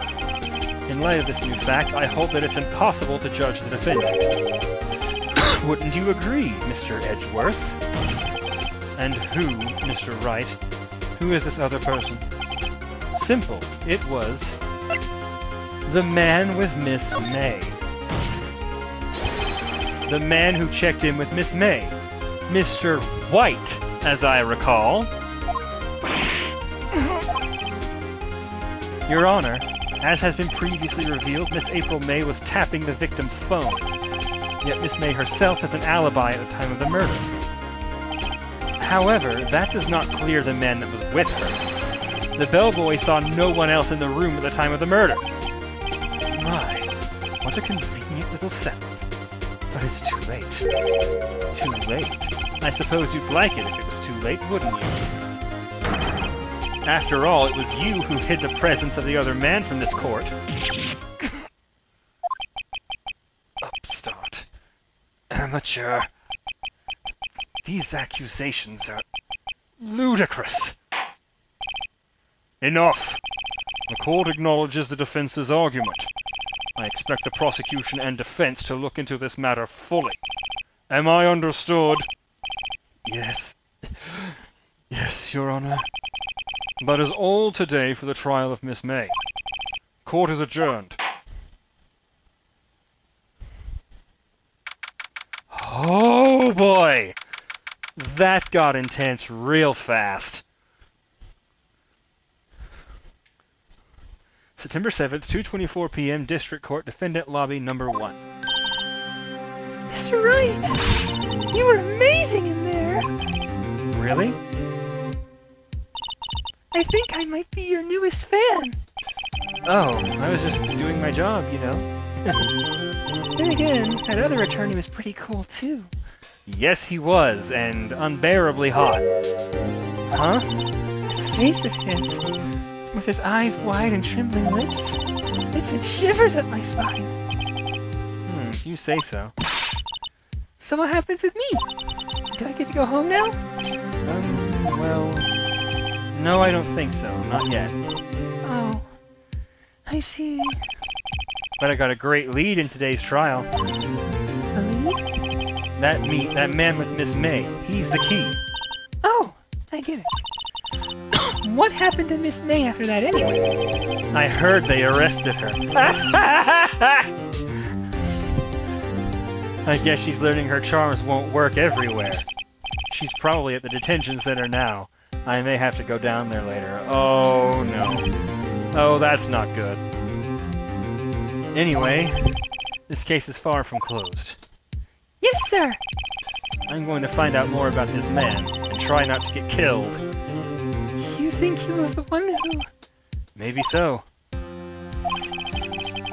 Don't worry, I'll find him by tomorrow, I promise. I'm counting on you. Oh god, with those tiny arms, there's no way she did it. I asked for a full record of April May's testimony. I thought it might come in handy during the trial tomorrow. But now that I have it, I'm not so sure. Most of her testimony was all lies. In fact, there's only one part that hasn't been stricken from the record. The victim dodged an attack, then ran to the right, but she was caught and struck. I knew it! I knew that was going to be in there, because she couldn't see it! I don't know how much good this will do me at all now. Anyway, time to hit the pavement and do some investigating. Maya doesn't belong in the detention center, and it's up to me to set her free. Alright. We're gonna have a brief break so I can get some food and rest my voice a bit, because that was a lot of different voices. Save absolutely after that. Fuck, that was almost a disaster.